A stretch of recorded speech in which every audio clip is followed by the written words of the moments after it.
So, what's good, folks? So, this shit gets kind of sticky. Like, it gets very sticky. It's like,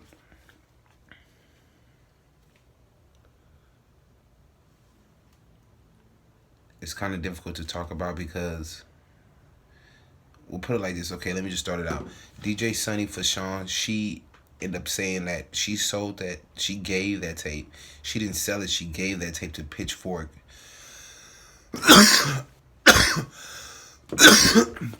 She made like she gave it to Pitchfork before X was even dead. And it wasn't really like it was nothing that they was planning on doing with it or nothing like that. And so, she just kind of went to sleep on it. And all of a sudden, she said, after X died and all this shit, then all of a sudden it pops up. So, obviously we know that they just used that shit. And she said she didn't get $1 off of it. So, and everything she said, I pretty much believe it. So, shout out to DJ Sunny for Sean for song or whatever, because, you know what I'm saying? A lot of us X fans ready to kill that bitch. But I don't think she's in the wrong, you know what I'm saying? So, anyway, basically from what she's saying, I'll be honest with y'all guys. I pretty much believe it. It don't sound like she was lying. She doesn't seem like she was lying. Like she basically said, X came to live with her, and when he came, he brought Geneva with him, and they was fighting all the time, and they was playing suicide games and all kind of shit. And from what you can see, you would only see what X could do. You couldn't really see what Geneva would do. But I know that Geneva's kind of sick and twisted herself, because if you look at her, if you look at her her Instagram is very, very, very, very deep and very sick. Like she has like pictures and shit. Like she has pictures of her like just like bathing in blood and all that kind of shit. Like the shit is kind of weird. Like she got all kind of pictures and shit like that. So that they had like a very extreme relationship, but that's just the key thing about it. It was their relationship, so it was complex, but they both loved each other and they both was just as sick as the other one. Like it's a video clip of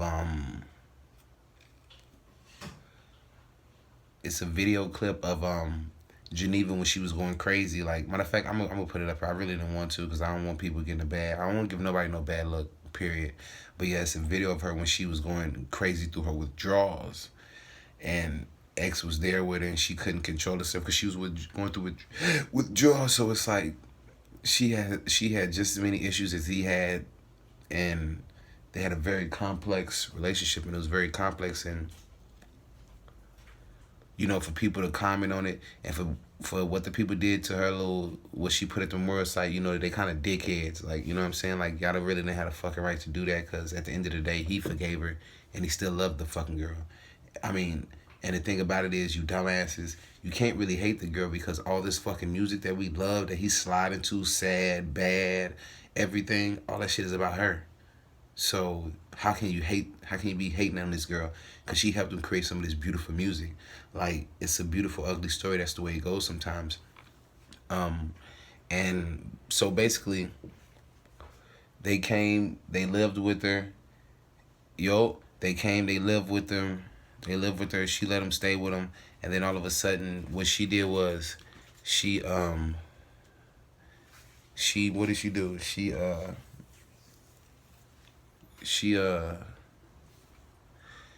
let him stay with him, with the home girl, with their home, because she had a roommate with her, Courtney, and then they both let him stay with him. And like from the first day, them niggas was out the gate fighting. So you already knew what the dude was hitting for. But basically, the crazy moment is when she said she walked in the room, and or when they all walked into the house, and her face was looking like a pumpkin. So niggas just knew like that was too far then. So I mean, at the end of the day, he hit her, but I don't think he did as much as what everybody makes it to be.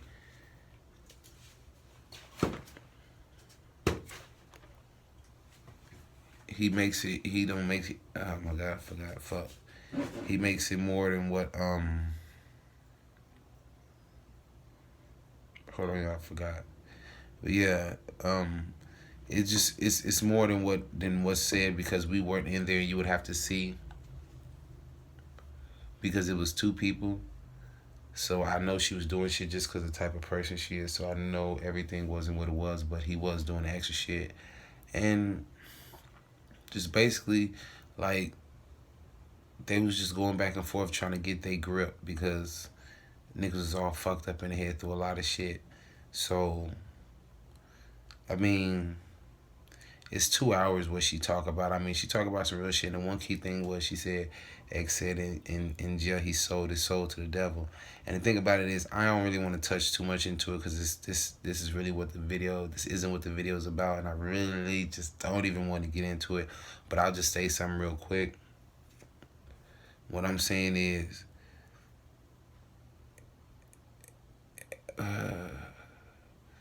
X said in his song he sold his soul to the devil in Miami. Old girl said, DJ Sunny Fashawn said X told her he sold his soul to the devil in jail. Old girl that he got pregnant, his baby mama, she said he sold his soul to the devil. So, I mean, enough people say it. I mean, I got 3 straight people that said it. X, some girl that lived with him, and his baby mama. So that was enough to confirm for me. So I really don't want to touch into it, but, you know, it was a whole nother world. So when his death came how it did, I was shocked, but it seemed like he was too much on the right path for the deal that he made on the wrong path. So that just don't work out. Biggie Smalls, Tupac, even Prince wasn't young, but Prince completely changed his music tone. And once certain artists change their tone, you won't be able to stay and make it through the game. You know what I mean? Because that's just not gonna work. You know what I mean? So, and then even fucking with talking about Drake. No, bro. So when we start talking about Drake, this fuck nigga Drake. So first thing I want to say about Drake is this fuck nigga. He knew about X.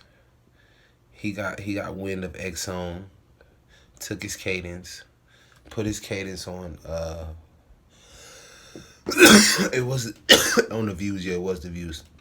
He put his cadence on the views from the 6. He put his cadence on that song from views from the 6, and then he did like some weird, like not, I wouldn't say weird. I'll say like some old school shit. Like he called X's manager, got in contact with the manager, and told him that he knew he wanted to talk to X. Now at this time he wanted to talk to X, and I believe DJ Sunny Fashawn said that Rockefeller was trying to sign to X, but X didn't want to sign to nobody. But either way it go, this nigga Drake reached out to him and wanted to talk to him, and I'm pretty sure he was cool with it. And then a few days later, his song was premiering in Amsterdam by Drake. So Drake knew about him. That's just the one thing I want to point out before I get into my other points. Drake knew about him, so he was fucking with him. And then even up to recently, before Xxxtentacion died, he found out that Drake and his crew still was fucking with X's music. So you already knew that he couldn't deny the truth that X was. So it's like he still was fucking with his music. And so then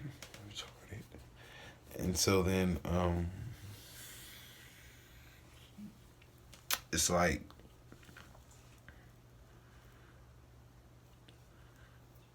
he knew X was coming. X felt like only rappers that was competition / better than him was Kendrick Lamar and J. Cole. He already talked to Kendrick Lamar. I mean, I'm pretty sure he talked to Kendrick Lamar, but he talked to J. Cole. J. Cole even said it when they first got on the phone. He was just so up and antsy and just like, you don't be better, you don't be the best rapper. So he talked to J. Cole, and then Erykah Badu was mentoring him, which is what was helping him become a better person, because he had Erykah Badu mentoring him, and he was talking to her on a consistent basis. And the other people that he was talking to, as I find out, I'll make another video. And so it's just crazy though, like all this shit that was going on, and like the people that was mentoring him and shit. And then Drake just, this is why I have a problem with Drake, because he forgave Drake. This is why I have a problem with Drake, because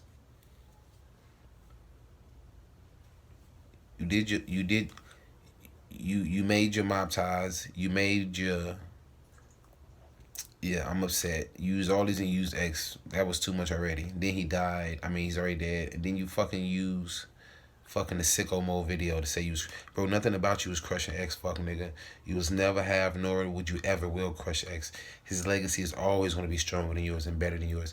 You did a lot of shit, but you tarnished your name because you didn't write your own shit. We know everything of his he created. He was too hard-headed to let anybody have a real input on what he did. But you're not the same. So, you know, it just kind of sucked. And so it's just like, if he did sell his soul to the devil, he did say Drake would sacrifice him. Drake did make all kind of references to his death before his death, leading up all the way to after his death. I looked at the video of the niggas who killed him. They looked like when they killed him, I'm telling you, I watched them. They went up to the car. They went to jack him. They went to run him. His puss ass cousin got out the car and took off running. X said it in the video with academics. He's not afraid. He's like you. He ain't no pussy. He ain't gonna never be no pussy. And he ain't afraid to get shot or die. So it wasn't gonna be easy taking his shit. They tried to run him on the same side. So the other nigga went on the other side. He went to grab the bag. I'm pretty sure he was grabbing the bag and going back and forth for X. You know, pointing a gun at him, fighting him. X probably like, nigga, shoot me then, pussy.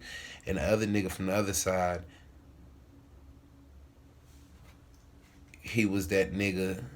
He was that nigga who was on the video, who made the video, who was talking about, you know, I got a wife, I got kids, no, not like this.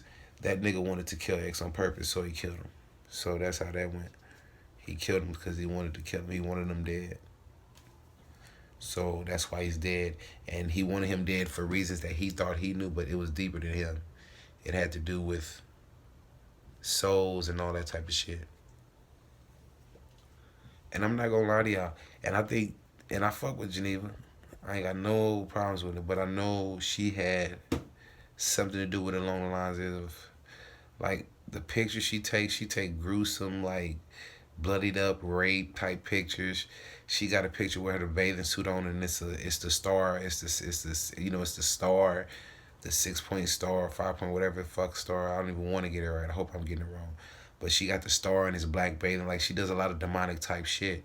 So it's like, between that and him saying he sold his soul, and it's so crazy that the face of the nigga who killed him is on the video and rolling piece that he couldn't be on it. He said he wasn't on the video because Kodak was impatient.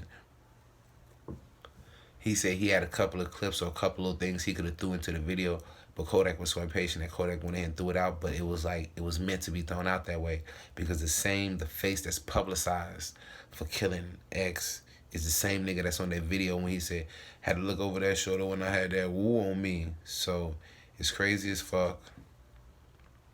It's crazy for him to predict his own death and then to call it out like that.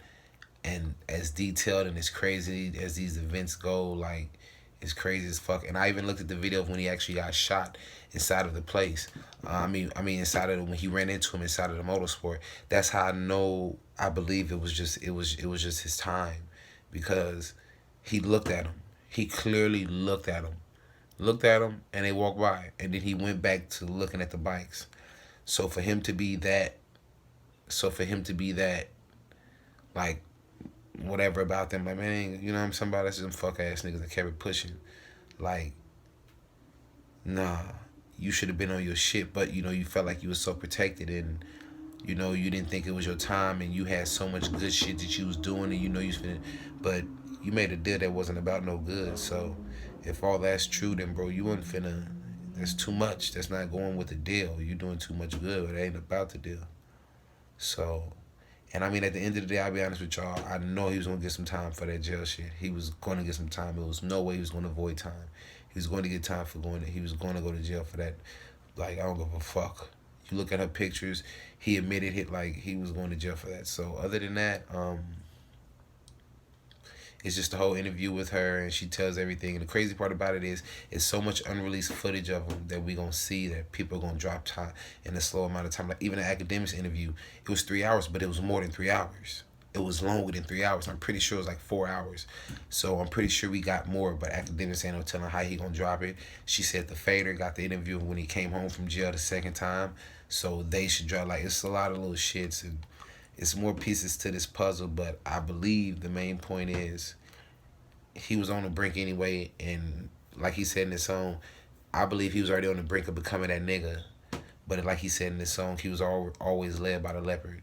So when they finally asked to take a bite of his apple, and they only asked for is even unknowingly or not completely knowingly he made the deal, and then once you make the deal, it was already too late. So you could try to do the right that you can by the time or with the time that you have left. And that man was trying to cut his time short because he knew what the fuck was finna happen. But you already know what the deal is. I know it's a pretty lengthy little live, but she tells everything. She gets so detailed, a lot of shit.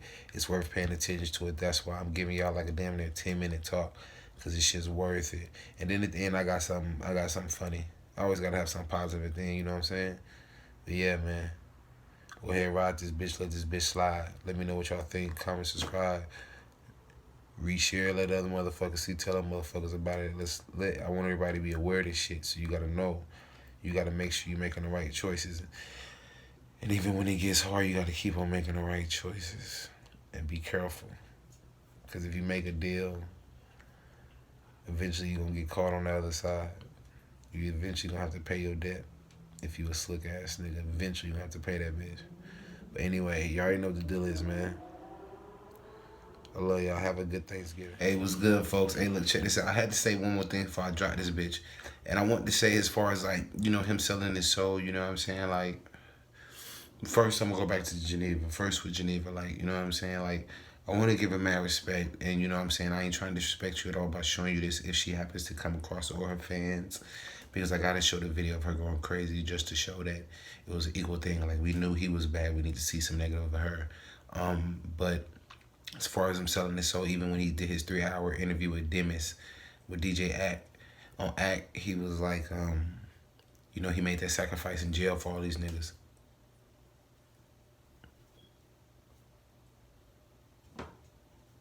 And even though it may seem like that's really nothing, if you really think about what I said, he said he made that sacrifice. He said he sold his soul in Miami. He told DJ Sonny Fashawn he sold his soul in jail in Miami. He told his baby mama he sold his soul to the devil. Like, so in Miami in jail is when the devil caught him in a situation, fuck nigga, and called him and snatched him up. And that sacrifice he made was for everybody. That's why his shit is the leeway and gateway for a lot of these niggas. Like, I'm trying to tell y'all niggas, like, I love it. Jordan Lucas, that a Jid song, get up my dick, get up my dick, get up my camera. Like, a lot of the way niggas is spitting and they coming out with is based off of him. Like, I know a lot of niggas still got their influence, but man, that nigga was doing it. Like, all Jaden Smith just sounds like an X. The difference between him and X is Jaden Smith was privileged, so he had things. That's how X would have sounded if X had his shit, but he just sounds like an X, but you know, X is still harder. Shout out to Jaden, though, he's still sliding.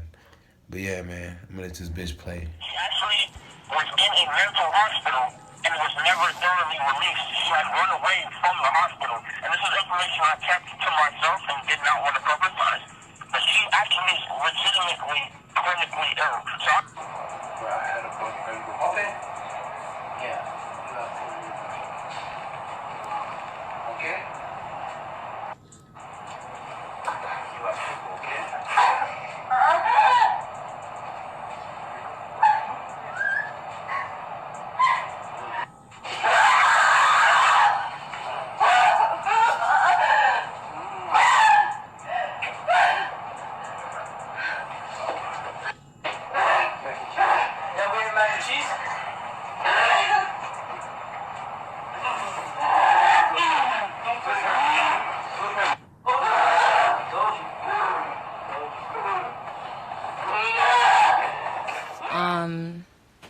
The first thing I want to say on this situation is rest in peace to Jase. I don't appreciate all the hate mail from you guys because me and Jase did have a fucking relationship, so the hate mail is really unwanted. That's one. Two, I really don't appreciate how Pitchfork turned the whole situation into looking like it was me dropping the audio tape. It was definitely not me. I want to tell you guys exactly what happened because the whole situation is definitely misunderstood, and I feel like I'm the only one. I mean, I know I'm the only one who, like, has all this fucking evidence, but there was definitely, like, fucking 5 witnesses on this fucking case, excluding Geneva. Well, no, including Geneva and fucking X. So the situation is just, like, way over our heads. But let's just start to say, I really don't appreciate Pitchfork putting the audio out.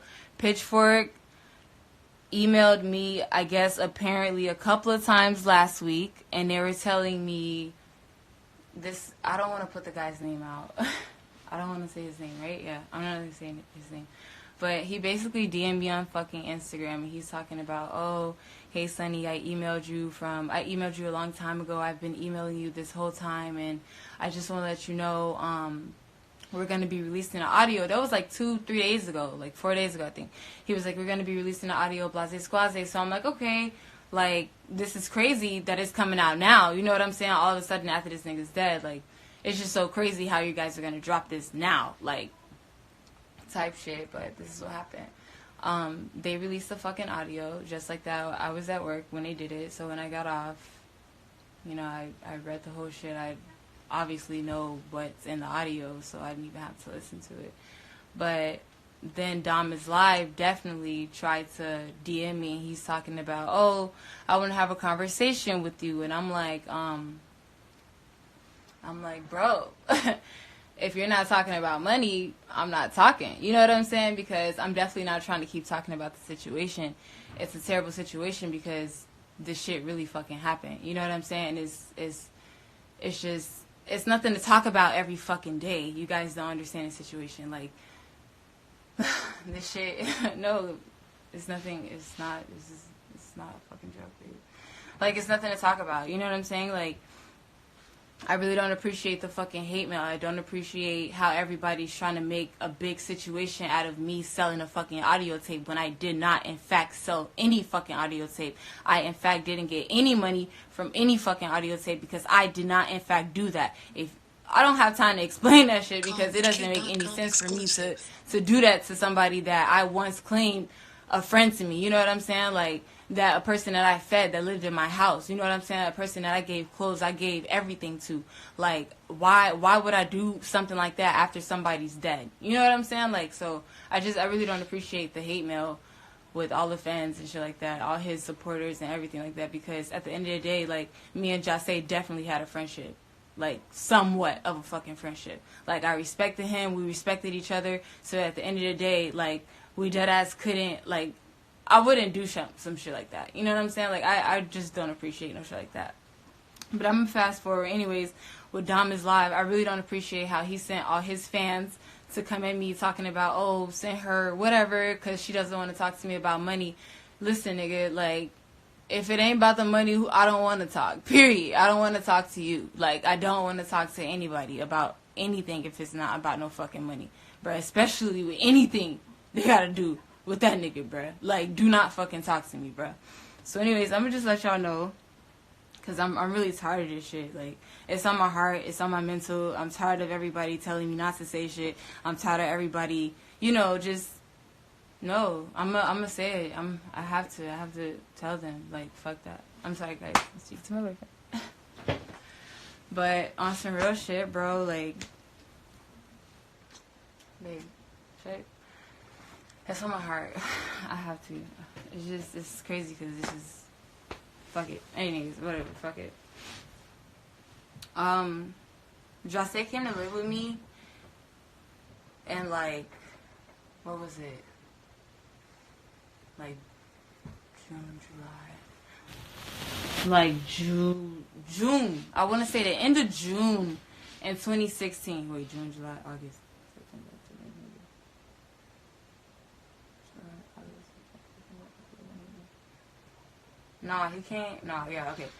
He came to stay with me in fucking July, bruh.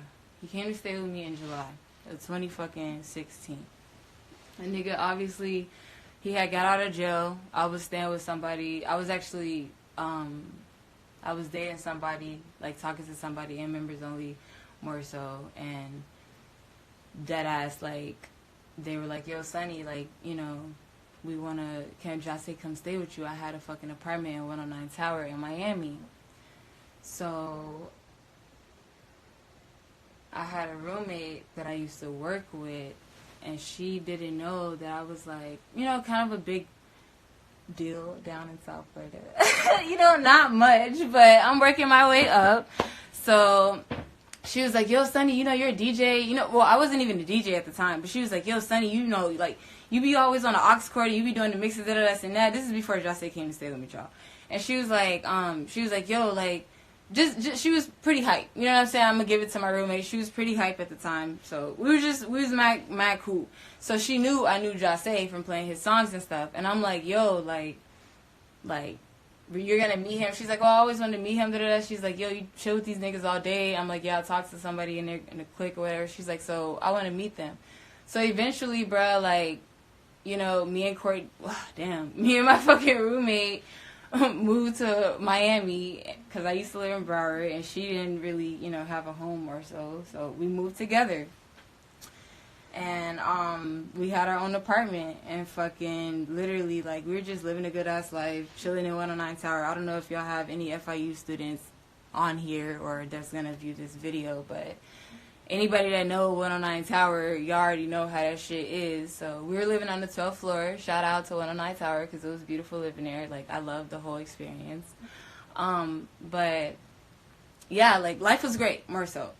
So me and my roommate living up there, I was talking to my dude at the time, and he was fucking with them. He knew Jose was getting out of jail. And me and Jose more so didn't really have a close relationship at the time. Like, we never had a close relationship. I can't even say at the time because, like, on God, bro, like, we never had, like, a super duper fucking friendship. Like, I never had to call him up, had his number, like, yo, I'm about to call Jose and we about to go hang out, go to Chipotle and eat. Like, it was never like that. You know what I'm saying? Before, more so, like, him coming to stay with me. Like, it was never like that. So anyways, the nigga that I was staying with, or the nigga that I was talking to, he was like, yo, you got a room? Jose need a room. He's like banned from Broward because he got into, you know, some shit. Apparently, he couldn't stay anywhere in Broward, so he had to come stay in Miami. So I'm like, that's weird. You know what I'm saying? I'm like, that's mad fishy because, like, you have mad, like, fans. You know what I'm saying? You have mad friends. You got family. Like how you want to come stay with me all of a sudden? It don't make sense. So, you know, my nigga was just telling me, he was like, bruh, Sonny, you gotta trust me on this, like, this and that. And I even have receipts of Jose even trying to come stay with me. Like, he DM'd me on Twitter. He's like, yo, your homeboy, you know, my homeboy, the guy I was talking to, he was like, he said you got a room for me. And I was like, yeah, I got a room for you. You know what I'm saying? Like, eventually, I didn't reply to him right away, but I told him I had a room for him. So, deadass, like, I talked to my homegirl about it. I talked to my roommate because I used to chill with Jose a couple of times before that. Like I said, not a lot, but it was times here and there where we did chill. And during those times, like, I'm not going to lie, it was cool being around him, but he wasn't the most pleasant person to be around all the time because he was kind of violent. Like, I don't know if y'all remember his ex-girlfriend. I want to say it was Cynthia. I'm not sure. I think that's the name. I'm not sure. I'm pretty sure he was on the phone with her and he was like mad violent. He was like, yo, I'm in the car with some hoes right now, da-da-da. And I was in the car, and that was like one of my first times chilling with him. He was like, no, not you, Sonny, you're like my mom. And I was like, bro, like, just chill. But he was like mad violent with her. And that was like my first time really experiencing, like, you know, somebody talk to their girl like that. So I was like, damn, like, I'm gonna just chill though. You know what I'm saying? This ain't my fucking business. So anyways, like, when he wanted to come stay with me, and Courtney, oh fuck, that's her name, my fucking roommate. I don't know if she know about this, y'all. So, oh well, I'm gonna just say this shit because it is what it is. I ain't got time for this shit. Fucking roommates, I really don't have time. My fucking roommate Courtney, her ass was like, yo, like, Sonny, it's gonna be lit if you come stay with us. Because me and Courtney was trying to start our own business. So she was like, yo, like, we can get our shit popping. I'm like, you know what? That's a good idea. Like, we kind of can't. I was like, but then again, Courtney, like, I don't really know how the situation gonna boil down because, you know, this shit, this is crazy. I'm like, bruh, like, this nigga not, you know, like, I don't know if he's the safest person to have in our house. You know what I'm saying? Like, this is our temple. This is our house, bro. Like, this is our circle. I was like, so I don't really know about him coming to live with us. I was like, but if he do, it would have to be for, like, you know, a little amount of time. Like, it can't be for an extended period of time because, first of all, we're on a college dorm. Like, 109 Tower is off campus. It's like off camp, like student off housing, whatever campus shit. So like you can't really stay on that shit. You know what I'm saying? And plus, obviously, he had just got out of jail, so this nigga was on house arrest. So he had to get his like his situation situated at my address. You know what I'm saying? That has to be registered with the courts and all of that. So I'm like, yo, I really don't want, you know, I ain't gonna lie, y'all. Like, I do my thing. I'm like, I don't want nobody coming up in my house. You know what I'm saying? Like, I don't want the police here. I don't want that. So anyways, like, I don't know. His friends can more so egged it on, and I'm kind of a pushover. Sometimes I am, sometimes I'm not. But I felt like in that situation, I kind of had to let him come stay with me because he didn't have nowhere else to go. But then he told me it was him and his girl. And I was like, why you and your girl can't go nowhere else? He was like, ain't nobody want to tell me, like, why they couldn't go to nobody else's house. Like, they was staying with somebody in North Miami previously before coming to my house in 109 Tower, which is in, like, fucking Doral. And these niggas, like, they couldn't stay there. So they had to come stay with me. And that was in Miami. So I was like, why y'all gotta jump house to house? You know what I'm saying? Like, this don't, you know what I'm saying? This don't add up or whatever, bruh. So anyways, I let him come stay with me, bro. I got over it. I let him come stay with me. I told him to come stay with me, bro.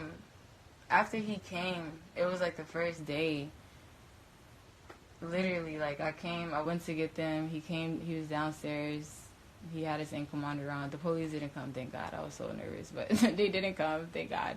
And I brought him upstairs. I brought him in Geneva upstairs, and, you know, they walked in the crib. She was chilling. I had everything planned out for them, like, they had the room, niggas had whatever they needed. You know what I'm saying? So it was just like open crib for everybody. Like, my house was chilling. Like, niggas know. I have videos. I have receipts of everything, you guys. So people can't try to play me and be like, oh, this shit didn't happen and none of that, because at the end of the day, everybody knows that this shit happened. Like, all the members know that it definitely happened. Everybody knows. Like, the fans don't believe it because it was never proved in court because he died. And that's a terrible situation. But if he was alive, I'm not going to lie, bro, they was going to hit his ass with this shit in court. And it's a terrible thing that he died because, like, he can't even, you know, like y'all said, and like I'm going to say now, he can't defend himself because he's not alive right now. But either way, Geneva knows the truth. She did, in fact, get her ass whooped, bro. Like, she got beat the fuck up, bro. Like, I was there. Like, I saw that shit with my own fucking eyes. I walked in on her ass. Me, Courtney, and his manager at the time walked in on his ass, on both of them, and we saw that shit. But anyways, I'm gonna continue. So I'm going through with the story. They lived with me the first day they was there, more so, like, you know, I grew up. I'm gonna tell you guys a little bit about myself. It's really nerve-wracking to tell you this story. That's why I'm kind of cracking this shit. It's a lot. Like, I've never told anybody. I've never told live, obviously, the whole fucking story. So hello, but bear with me. I grew up, like, you know, mass spiritual. I grew up Catholic. Then, you know, my mom is Christian, so I grew up Christian. So I'm mass spiritual. Like, I'm good with God. Like, I talk to God every day. I pray every day. Like, I'm good. You know what I'm saying? So, you know, like, I feel like I'm a messenger. Like, God definitely put me on this earth for a reason, and I definitely have a reason to be here. And I feel, I can feel, like, energy on people. You know what I'm saying? Anything like that. So when him and Geneva came to my house, like, I immediately already felt that. And I had told my roommate Courtney, I was like, yo, like, I don't really feel too good about them being here right now. I was like, but they're here and we just gonna have to bear with it. I was like, but if some shit go down, you know, like, you fucking know. I was like, you know, like, you have to be, like, you gotta be ready. You know what I'm saying? Because you never know with these niggas. Like, you never know. Like, I don't know why they bouncing house to house, why they can't stay in the other house. I asked X, he was like, he didn't really have a reason. You know what I'm saying? Like, he never talked about his personal life with me, more so because he was just that person. Like, he never opened up. So, and I respected that. I'm not going to try to get it out of people. So I was like, fuck it. So anyways, you know, like, I felt the energy off of them. It wasn't too much of a good energy, but I let my piece be gone with it. I was like, fuck it. The second day, I remember it was early. Nah, I'm going to go back to the first day. The first day later on in the day, because they got to my house kind of, like, it was daytime outside. I remember it was daytime, but I don't remember exactly what time. I want to say maybe like 3 o'clock, maybe 4 o'clock. I got to my house around that time. Of course, I'm making dinner type shit or whatever. So I'm chilling, you know? So, deadass, like, I let these niggas up there. It's later on that day. This is the first day they stand with me. And he had his hand, like, pressing on her knee, y'all. Like, he was, like, pressing his fucking hand on her leg. Like, he was, like, holding her, like, gripping her thigh, but, like, really gripping it. You know what I'm saying? So I'm like, I was just looking, but I ain't, you know, I ain't say shit because I'm chilling. Like, I'm preying what's going on. I just want everybody to be cool, but, you know, I got to make sure my house A1. So I'm chilling. Can you come back? Can you come back and massage? Because that was great. Please. But no, deadass. So I'm chilling. So, literally, like, I look at her, and she had shorts on. I forgot, she had a hoodie on, and she had some fucking jean shorts on. And she, like, her legs were kind of bruised up. But I ain't want to say nothing to her because I didn't know Geneva at the time, bro. Like, she was just a stranger. She was his girlfriend. So I wanted him to be comfortable in my house because I knew him. I didn't know her. And I was like, that's why I really didn't want them to stay with me because I was like, bro, like, what the fuck? But anyways, this bitch, I ain't gonna say that. Geneva fucking, like, that ass had mad bruises on her legs. And I was just like, yo, like, what the fuck? Like, damn, Neva, like, fuck going on? I ain't say shit, though. I ain't say shit to them. I just let it be gone. The next day, I swear on my mama, I wake up, I go to the gym. My homegirl, Courtney, she was enrolled at FIU at the time, so she had classes. She went to her class, and one thing I can't, like, I'm not gonna lie, I have to tell y'all this. I remember everything like a fucking book. So, dead ass, like, I remember this shit like it was yesterday. That's why I'm speaking out the dome. This shit is just flowing off because this shit fucking happened. It's fucking real. Anyways, Courtney had class, in 109 Tower on fucking the second or third floor, there was a gym. So I went to the gym, and I'm chilling. Literally, I left X and Geneva up there. I was like, you know, y'all can stay up here, y'all could do whatever. You know, they grown, so I left them, you know, to do whatever. I was like, y'all could, you know, make noise, yeah, you know what I'm saying. Do what you want to do. This is your house is my house. So I left them up there, bro. I'm chilling on my mama. It was raining so hard. I swear to God. Courtney came back, and she FaceTimed me. She was like, yo, class is canceled. She was like, the professor not there. I don't have to go today. I was like, word. She was like, come back upstairs. So I was like, give me a second. I'm about to work out. She's like, all right. So literally, I used to like work out a lot. I placed my little water bottle down, bro. I ain't even get on a treadmill yet, y'all. I swear. Fucking Courtney called me back. She talking about, yo, Geneva said X been hitting her. And I was like, what? I was like, what you mean? And she was like, yo, like, I was like, right now? Like, he's hitting her right now? She's like, no, she in the room, but they got, you know, they've been getting into it, and she wanted to leave. I was like, okay. She's like, she wants you to come up. She want to talk to you. I was like, all right, I'm coming up. Fuck it. Like, I can't even work out, bitch. I got to go up. So I go up, and literally, bro, like, she's in a room, X is on the balcony on the phone with whoever, and I'm like, yo, y'all was fighting up here? She was like, nah, not today, but, you know, we're arguing, and I was like, he's hit you? She was like, yeah, he's hit me before, and I'm like, okay, well, you know, where you want to go? And she was like, I don't really have family here, and I was like, damn, you don't got no friends? And she was like, nah, I really don't. And I'm like, what do you mean, bro? Like, where are you gonna stay? Like, if you go somewhere... I was like, if you go somewhere, where are you gonna stay? You know what I'm saying? So she was like, yo, like, I can go anywhere. I can go to the homeless shelter or something. I'm like, no, they got bed bugs. You know what I'm saying? I did Miss America at one point in my life, and I did a lot of volunteer work. So I went to those places and tried to, you know, I gave back for my community. And I've seen places like that, and I've tried to help, you know, those families clean up their situations. And, you know, it's bad because, like, they're infested with bugs and roaches and all types of stuff. So I was like, no, I don't want you to go there. I was like, but, you know, y'all can't be in my house beating on each other. I was like, he can't be hitting you in my house. I was like, so what you gonna do? So she was like, I got a friend. I was like, okay, like, call up your homegirl. So she called up her homegirl. Her homegirl didn't really answer the phone. I think she was at work that day. And that was it. Like, that was it for that day. This is the second day. Like, this story is really long, so bear with me. This is the second day. So she called the homegirl. I guess the homegirl didn't answer that day. The next day, the homegirl called and fought through. I think me and Courtney eventually, like, because my mom lives in Broward, obviously, so I'm from Broward, you guys, so I drive up to Broward to see my mom, and, you know, do my thing, see my friends, and go back down to Miami, and literally, like, bruh, like, damn, I'm trying to remember it. Shit crazy. I see a homeboy in Broward. He's like, yo, I be seeing you and Courtney slide from FIU to this house all the time, you know, to where I'm at with my friends. And I'm like, because my boyfriend was there at the time. I was like, bro, what you mean? And he was like, yo, like, you fine or whatever. I'm trying to get your number. I was like, bro, what you mean you be seeing me slide from, you know, Homestead to Broward? That don't make no sense. You know what I'm saying? Like, you following me? You watching me? He was like, nah, I just be seeing your car because I be going down that way too.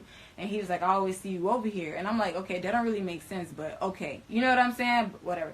He was like, where you just came out of? I'm like, this house. He's like, oh, my cousin live in that house. I'm like, okay. I was like, who you know in this house? He was like, you date so-and-so? I'm like, yeah. He was like, oh, I know you and so-and-so girl. He was like, so, ain't gonna even fuck with you like that. He was like, but take my number because, you know, I got something for you. And I'm like, all right, straight. So I take his number, you know what I'm saying? We big well, I take his Snapchat, actually. I ain't even take his number. I take his Snapchat. We was big chilling. So I drive off. I go back to Miami. I'm big chilling. Literally, I get there. X and Geneva chilling. You know, we get there. This is the third day. We get there. We big chilling. Bro. Oh, my God. Hold on. I got to give some more, y'all. I get there. It's like, that was like 3, 4 o'clock in the day. So we get there, it's like 6, me and Courtney about to cook, you know what I'm saying? I'm kind of bored, so I'm like, I hear people up on Snapchat, I'm like, yo, come over, who want to vibe with me, da-da-da, somebody's like, yo, me. I'm like, alright, because, you know, I ain't wanted to just to be me, Courtney, and Geneva, and X there by ourselves. It was only us at the time, it was only us 4, so he was the only guy, and I didn't like, I didn't like that. I was like, damn, like, you need your homeboys around you. You know what I'm saying? Like, I hated that situation, the fact that he was, like, a nigga by himself. So, I called my homeboy over, and he came over, and he just slid. He slid from fucking Broward to Miami. So, this nigga called me, and if y'all know, like I said, FIU, like, parking garage by 109 Tower, it's across the street. And that big-ass street is where that bridge had just collapsed and killed all those people down there in fucking, like, Sweetwater. That big-ass street right there is where I had to cross, like, every day. Like, I couldn't park under the building because your car would get towed or anything like that. And you can't park in the community because people live there. So you have to park in FIU fucking garage. So that's what I did every day. So, anyways, my homeboy came, and he had to park in that parking garage. So I went downstairs. Now, y'all peep this. X only knew me in Geneva. He didn't know Courtney like that. Geneva didn't know Courtney like that, but because they were living with us, we all had to basically get to know each other. But they didn't, I'm sure X didn't tell, you know, Geneva about Courtney because he didn't know Courtney. He only knew me. So I go to get my friend from the parking garage. This is like a fucking 5 to 10 minute walk. Excuse me. And I get a phone call from Courtney. I'm in the parking garage with him, and she's like, yo, X is beating Geneva in the room right now. And I'm like, what? What you mean?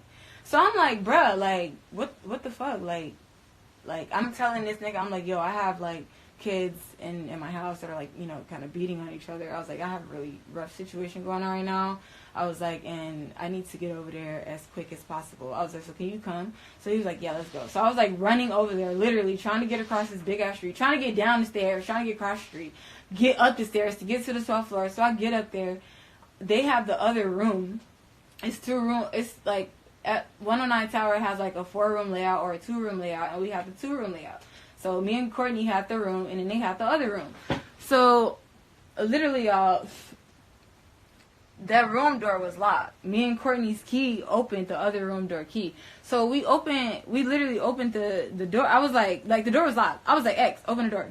And he was like, no, like, nah, bruh, I'm good, bruh. I was like, bruh, open the door, bruh. Like, I ain't want to have to show him that, you know, I could open this damn door with key because he didn't know that. But I was like, bruh, like, open the door. Like, I don't know what you're doing in there, but open the fucking door when I got up there. You know what I'm saying? So this nigga, he opened the door. Geneva came out. Geneva was crying. She got on the floor. She was like so scared, dog. She was fucking crying. She's like, Sonny, call the police. Like, I want to go now. I want to leave now. I was like, bro, what the fuck is this? I was like, literally, like, you just told me you want to leave. I was like, you told me to call your homegirl. You said your homegirl was going to come. You know what I'm saying? Like, what the fuck is this? So she was like, X was like, bro, like, she's straight, bro. Like, it's just, bro, she's straight. You know what I'm saying? Just dead ass. Like, she's straight. I'm like, bro, what the fuck? Like, what you mean she's straight? I was like, she crying. Like, this bitch looking at me crazy. Like, how she straight? You know what I'm saying? It don't make no sense. What? So dead ass, bro. Like, he like, bro, like, Sonny, bro, like, I swear, bro, this shit is so crazy, bro.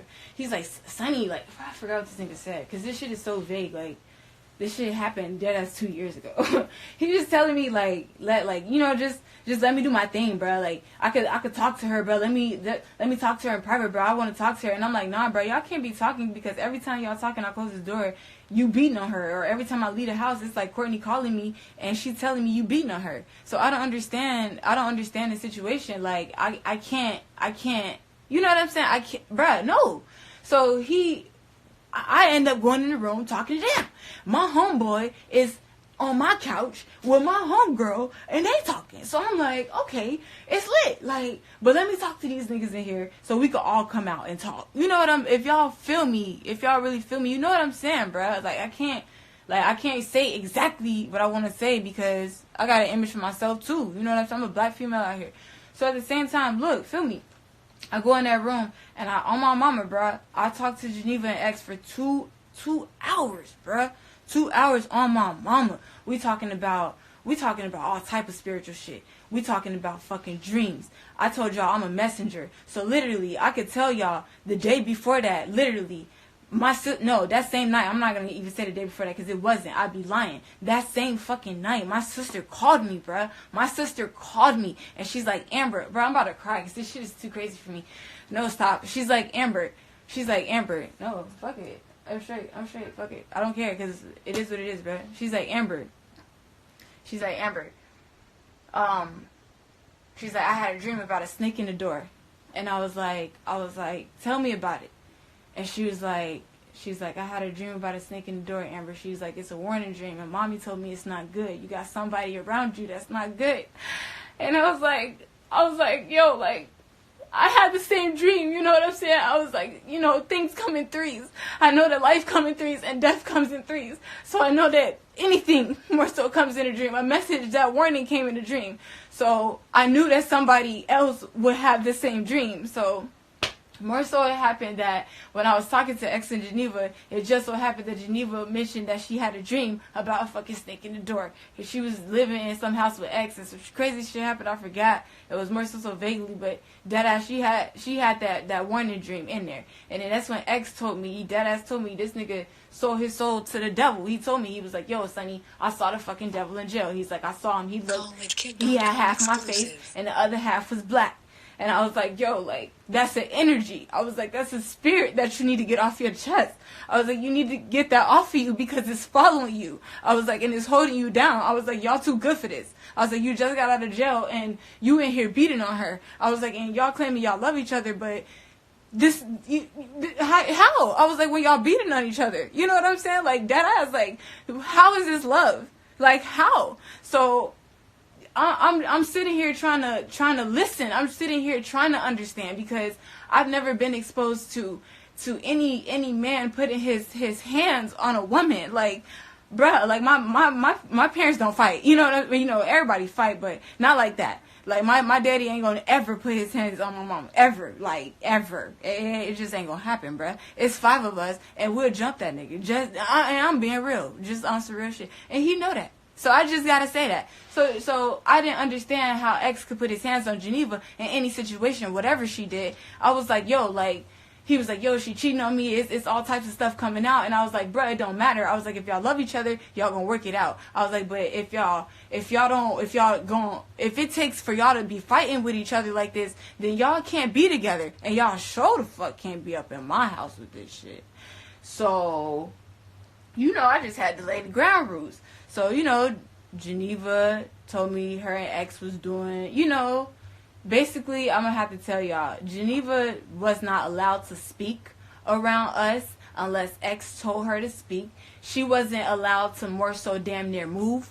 He controlled her. He was like, he was like her fucking like God or something. It's like he was like, bitch, get up, come smoke this cigarette with me. And she got up and went to go smoke that cigarette with him. Just like that. Like Geneva moved just like that. So I was just like, I ain't really know how to have that situation, you know, situated in my mind, but I had to act accordingly so these niggas could get whatever the fuck they had to get off their chest so they wouldn't beat each other in my fucking house. So anyways, we talking to each other for 2 hours damn near. Me, Geneva, X, we in that room talking to each other. And, you know, I was tired of fucking talking. Eventually, I wanted to go out and chill with my friends. So I literally was like, yo, are y'all good? You know, we had to talk about what we talked about, and they were like, yeah. And I was like, okay, no more fighting. You know what I'm saying? This was like the second, what is this, the second, third day? This is like the second, third day they were staying with me. So I'm like, okay. So, I go out there, I'm chilling on the couch, I'm watching TV, and X comes out that room. And like I said, it's a two-way room. It's a two fucking door apartment, whatever. If y'all know what 109 Tower look like, you have to, if y'all really want to know, Google 109 Tower and Google a 2-door apartment. And y'all gonna see how the set out looks, and then y'all can see the videos when I post this shit. Y'all can see it. Y'all gonna see the whole set out and everything, how it looks, because I have the videos. I have everything. So, he came out. And he walked in front of the TV, and he went out on the balcony. I lived on the 12th floor. And I think he went to go smoke a cigarette. I don't know. I'm not sure. I didn't really care, because I was on the couch chilling with my friends. Him and Geneva were arguing at that point. So I was like, okay, like, great. Then he went back in the room, and he like, grabbed her, and they came out. They both came out. They both went to the balcony. So I was like, okay, like, they outside chilling. Like, this is good. 5 minutes later, Geneva's screaming. She's like, Sadie, like screaming for her life, for her entire life. I'm like, what the fuck? So I go outside, and X is dangling from my balcony, and Geneva is holding him. And I'm like, what the fuck? I'm like, what? Like, they fighting, and this nigga jump, and she catch him. I'm like, oh my God, like, we about to die right now. Like, this is nighttime, bruh. So it's real late, you know what I'm saying? It's like, actually, it wasn't really late. It was like 11 o'clock. It was 11, 12, but it was, I think it was on a weekday, and down there by FIU, it don't be a lot of traffic like that, you know what I'm saying? Like, late night like that. So, this nigga jumped, and I was like, what the fuck? So she called me. I'm like, yo, what? Like, so I see her.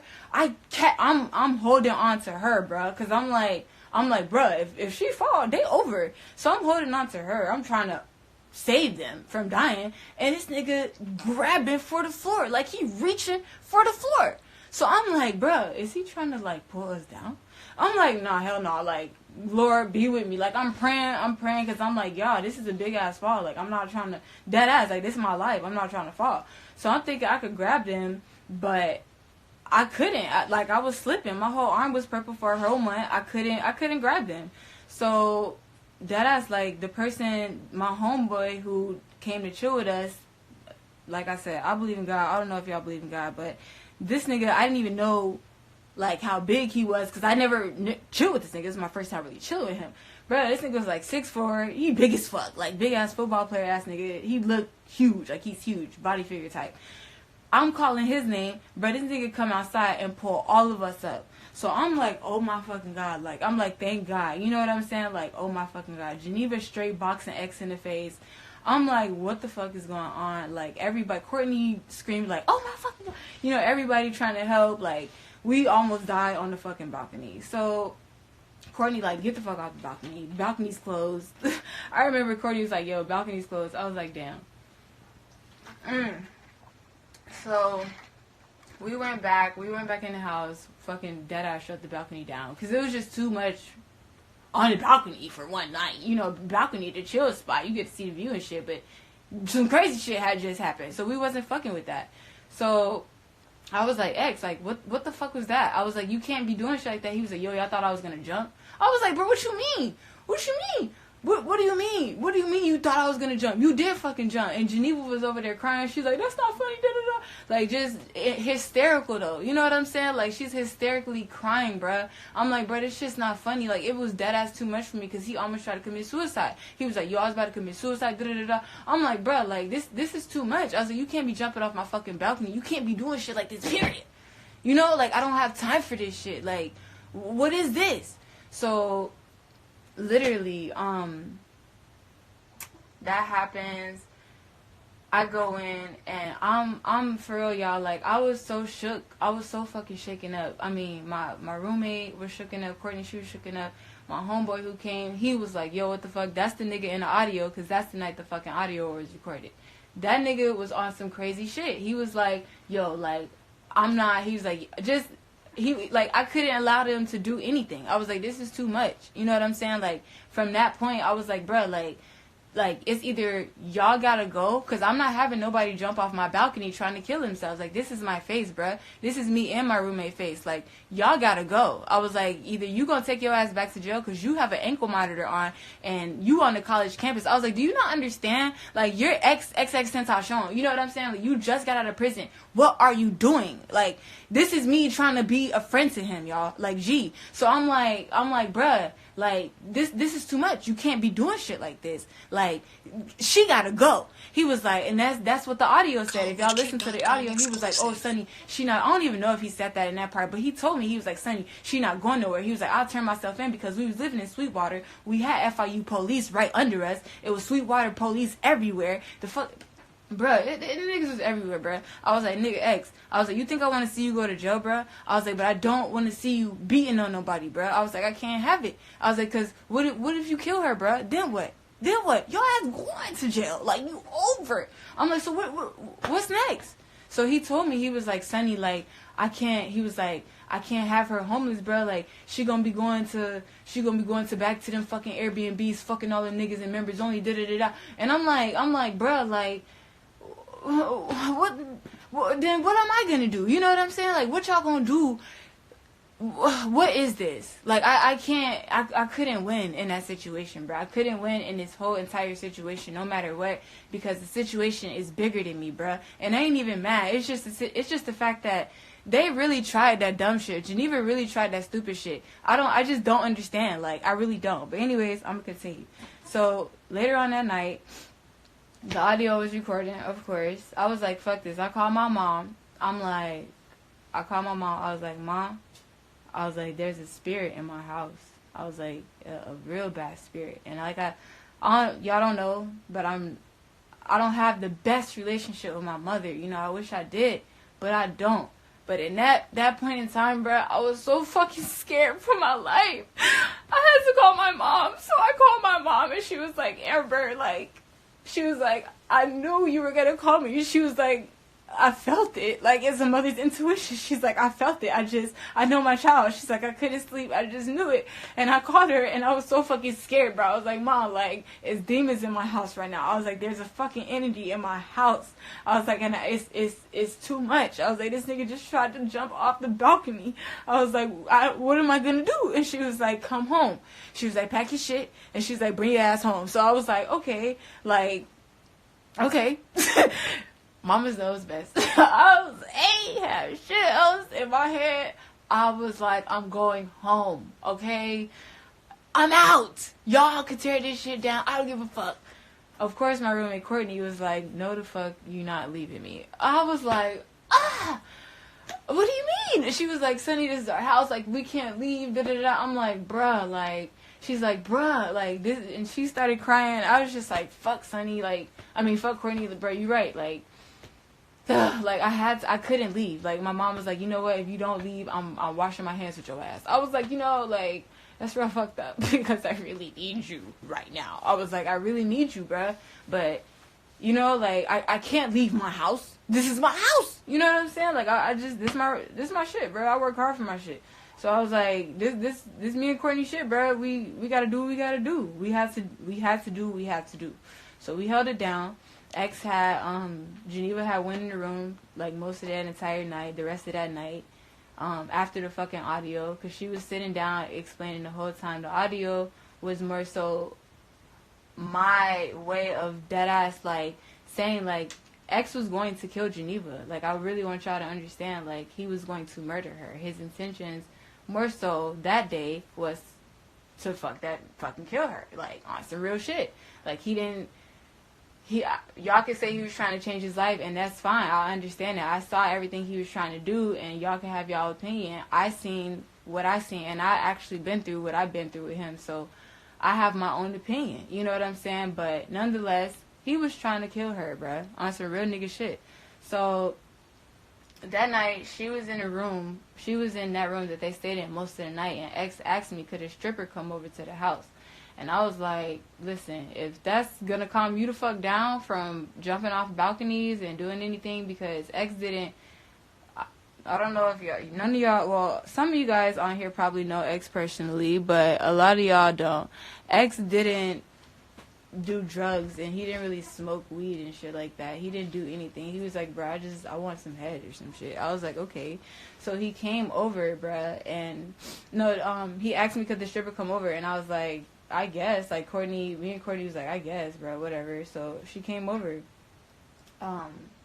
The guy, my roommate, never left that night because he wanted to make sure that me and Courtney was protected, that X wouldn't do no crazy shit, because he felt uncomfortable, you know what I'm saying? He had just saved our lives, and dead ass, like, that was it. So it was either I was gonna head home with him, because I had ways to get back to my mom's house. I was not fucking with that shit.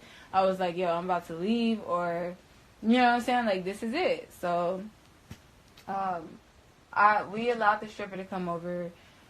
Geneva was in the room most of the night. I went in there to check on her a few times because, like I said, like, I don't really know her, but I'm a girl. She's a girl. You know what I'm saying? I just wanted her. I wanted to know how she felt, bro. Like, I wanted to be there for her, because who the fuck wants to be put in this type of situation? Like, I don't know what you're doing, but damn, like, I just want to talk to you. You know what I'm saying? To see where your head's at, or anything. Because this nigga doing whatever the fuck he want to do. So you got to do something for yourself. And that's what I told her. She can't ever say that I never tried to fucking help her, because that ass, like, I fucking tried. I was like, I talked to that girl so many times, and I tried to get her out, bro. But anyways, let me continue. The stripper came over. She stayed till, like, fucking 6 a.m. I didn't go to sleep till 7 a.m. on some real nigga shit, because I ain't want to go to sleep till all the strangers, obviously, were out my house. This nigga jumped off the balcony at like 12 o'clock in the morning, 11, 12 o'clock in the morning. So we were talking and making sure, like, nobody was beating on each other from, like, 12 till then. Like, we had the whole conversation and doing whatever, chilling, you know? So, because what else are we going to do? The fuck, it's nighttime. You can't go to sleep if y'all doing some crazy shit like this. So anyways, the stripper came over, she left. I eventually went to sleep. I woke up and X told me, he was like, I should have slit your throat in your sleep. I was like, bro, what? Like, he used to do, like, I guess y'all could say that's playful shit. His friends could say that's playful shit. But I really didn't fuck with shit like that, because some people do have mental disorders and they will go ahead and do shit like that. And I just don't play around with people like that. Like, I don't. Especially in my sleep, nigga, move. Like, don't be hovering over me. The fuck? So he told me that shit, and I was like, I wasn't fucking with it. I was like, okay, whatever. Anyways, bro, woke up the next morning. I think we were about to go somewhere. Me, X, Geneva, and Courtney were all about to go somewhere. And it's broad daylight, obviously, like, it's in the morning time. So we chilling, and they getting into it. Like, Geneva and X was fucking getting into it again, and they was arguing about some shit. And I was like, bro, what the fuck y'all arguing about now? You know what I'm saying? So this nigga opened, like, he literally ran out on the fucking balcony again in broad daylight this time and jumped the fucking balcony. Oh, y'all, let me not forget, it was also raining. So, like, the bars are slippery, and I was scared this nigga was gonna slip and fall. You know what I'm saying? And I was like, bro, it's like daylight. Like, it's people outside. Get the fuck off. What are you doing? Your hair is orange. I mean, you know, yellow and fucking black. Like, what are you doing? So this nigga's on the balcony, dangling himself. Geneva ran outside. He had a black hoodie on at the time. Geneva ran outside. She pulled his hoodie up.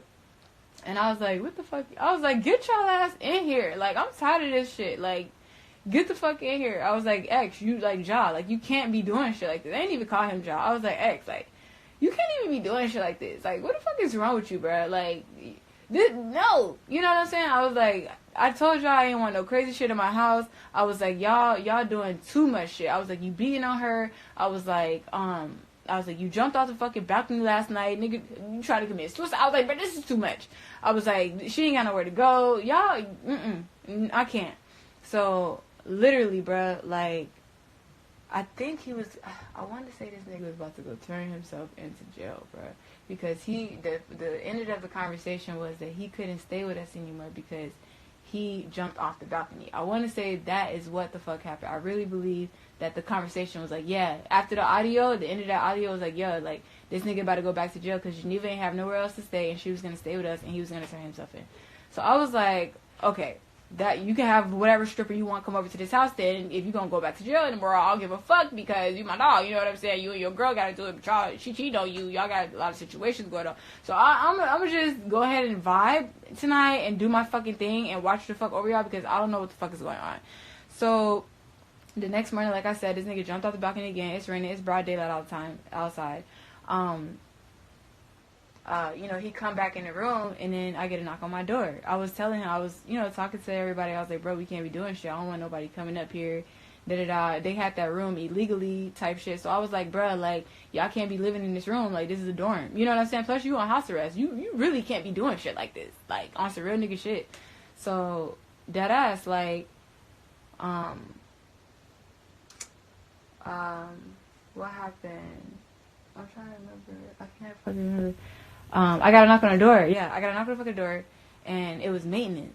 And maintenance came up from 109 Tower, and they were like, oh, we just got, like, a few noise complaints from y'all. And they was like, we actually had some noise complaints before. And I was like, what you mean? And they was like, oh, we had noise complaints that, it was people making noise over here. And I was like, bro, like, it ain't nothing. But then when they came in, they saw Jase had a fucking ankle monitor on. And they saw, they saw him. So they was like, yo. And people obviously knew that he was staying with me. It was fans like, oh, XXX lives with Sunny. You know what I'm saying? People knocking on my door and shit, taking pictures. I'm like, bro, what the fuck? So, dead ass, like, literally, what the fuck? Oh my god. This shit is so crazy. Bruh. So, yeah, fucking the maintenance comes up. And this nigga, they take him out. No, maintenance comes up and they're like, oh, we have a noise complaint. And I'm like, yo, it's nothing. I was like, he just jumped off the balcony. I was like, it's a prank. I was like, he didn't, you did a little prank. I was like, they were like, yo, we don't prank like this. They was like, we don't play like this. No person in their right mind jumps off the balcony. I was like, okay. I was like, but it was a joke. They're like, okay. So they like walked away. They was like, don't let it happen again. I was like, it won't happen again. They walked away, and then literally like 2 minutes later, I had like Sweetwater police up there, FBI up there, like, it was like 30 fucking cops up there. So they came in, and they saw him, and they took his ass out. So I was like, oh shit, you know what I'm saying? I was like, damn, like, this shit is crazy, like, what the fuck about to happen? Geneva, I wanted to hear what Geneva was gonna say. And she was like, oh, he didn't hit me. And me and Courtney looked at each other like, what? He what? What you just said? Like, you telling me you want to leave and you doing it, and you said, and you what? So that already confirmed with me that she was like cuckoo in the head. Cause I'm like, what do you mean you don't want to leave, bruh? I mean, he not hitting you. I was like, what do you mean, bruh? Like, what? So I ain't say nothing, cause I'm dead ass chilling, bro. I'm looking at her like, okay, like G shit. I'm looking at her like, okay, she talking to the fucking police, and they like, so you telling me where you got all these bruises from? She answering her questions, da da da. They ask me questions. I'm the oldest person in the house, so they ask me questions. I'm like, bro, I ain't talking shit. Like, I got my lawyer, cause you got me fucked up. I'm not talking about nothing. So literally, like, I guess because he jumped off the balcony, they took him away. Like, they had took him downstairs. They were fucking him up out there by the elevator, because I live literally like in a little corner, so in the corner of 109 Tower by the elevator. So they were right there, like, They were right there by the elevator, like, just, I heard them. They were like, he was like, bro, I didn't hear her, bro. Tell him I didn't hear her, bro. Tell him, Sonny, tell him. And I didn't hear her. Tell him I didn't hear her. And I was like, bro, like, what the fuck? Like, I ain't say shit. I was just like, damn, like, this is crazy. So, they took him, and I was like, damn, I wonder what the fuck gonna happen to him. Like, I thought this nigga was gonna get arrested. I thought he was gonna get sent back. I ain't know.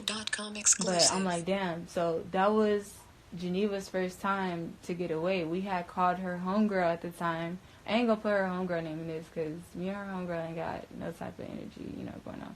But, we called her homegirl, and her homegirl came to get her, and I took X clothes and all his stuff to his friend's house at members only shit. They had an Airbnb at the time.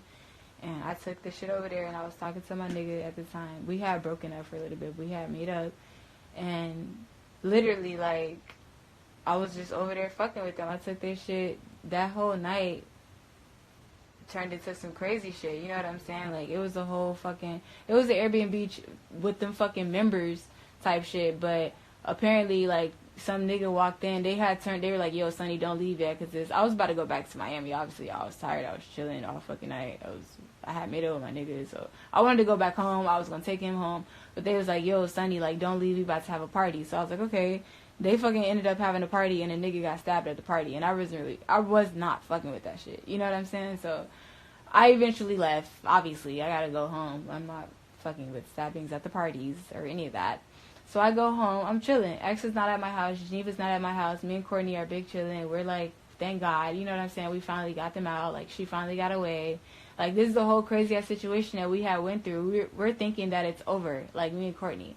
Not knowing that X got Baker acted, apparently, and he didn't get sent to jail. I didn't know that until this nigga popped back up in my door 2 days later, because there's literally at the hospital they released him because they said there's nothing wrong with him. So I'm like, okay. So literally, like, he pops up back to my house like 2 days later. Me and Courtney, we welcomed him in, of course. Like, we got all his shit back, and then Geneva wasn't there. So that's like, he stayed with me for 3 months.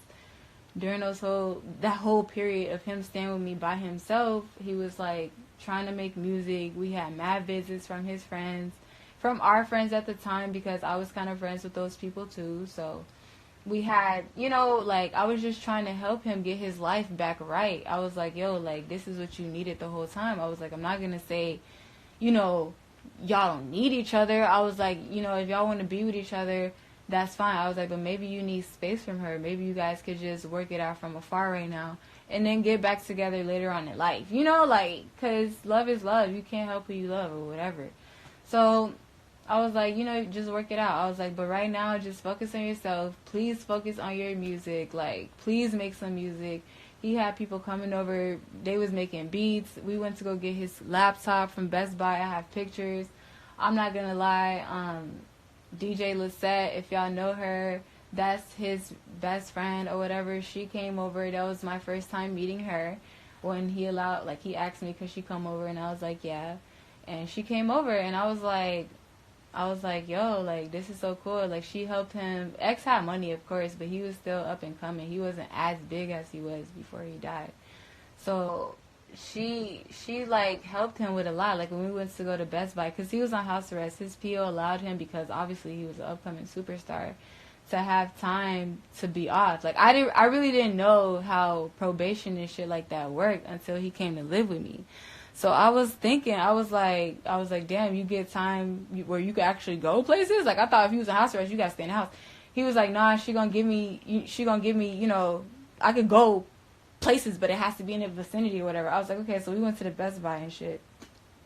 And we got his laptop, and he started, like, he was back doing a repost on SoundCloud, and he was just doing his thing, and I was just so proud of him. And DJ Lisette, when they bought the laptop, what I'm saying is, she came over while I fuck with her. Like, she came over, and she was like, she helped him, like, buy extra parts of his pieces that, he really didn't need, but I guess he needed right then and there to make you know, whatever music that he was gonna make. And I was like, yo, like, she's ride or die for him. You know what I'm saying? It should have came out to $300. And I that was my first time meeting her. I was like, okay, shorty, like, it ain't nothing. I was like, it ain't nothing to you to just spend it. I feel you. Like, if you got it, spend it, you know, fuck it.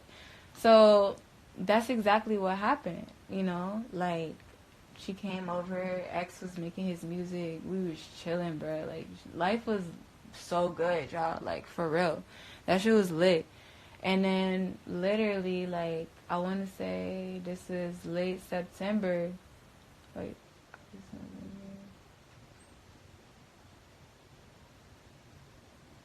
This was, like, late September. This is like late September, bro. X fucking, he like asked, I was on my balcony, because I really love my balcony. I just love the view. And I was like, I was out there chilling. He came out there, Courtney was inside cooking. And I'm not gonna lie, during the time Geneva wasn't living with us, I told y'all we had mad people to come stay with us, like just come visit us and stuff. So his manager at the time, I really don't want to give his name because, you know, I don't know where we stand. I don't talk to him anymore. I really don't fuck with nobody like that. But, you know, like, he came to stay with us. He was staying with us for like 2 days. And I told him, he was his manager at the time, I was like, yo, you could come stay with us. Like, he's a witness too. I was like, you could come stay. I was like, you could stay if you want because he needs somebody here with him. You know what I'm saying? Like, he can't be here by himself. So basically, they came. I mean, like, he stayed with us and we was lit. When I was on that balcony, X came. This was like late fucking September, like beginning of October. Nah, late September, like last week of September, basically, or whatever. He came to me and he's like, yo, Sonny, can Geneva come back? And I was like, hell no. Nah. I was like, you bugging. I was like, nope, you got me fucked up. I was like, because, ain't gonna lie, y'all, this video about to end, but, I'm gonna have to dead ass, like, make another video, like, start another one, because it's say 34 minutes remaining. But, he asked me, could Geneva come back? And I was like, no. I was like, hell nah, because you got me fucked up. I was like, this nigga, we done went through too much. You know what I'm saying? I was like, no, she can't come back. Actually, y'all, I'm about to end this, and I'm about to start a new video, because this shit is crazy. I got 11 seconds, so hold up.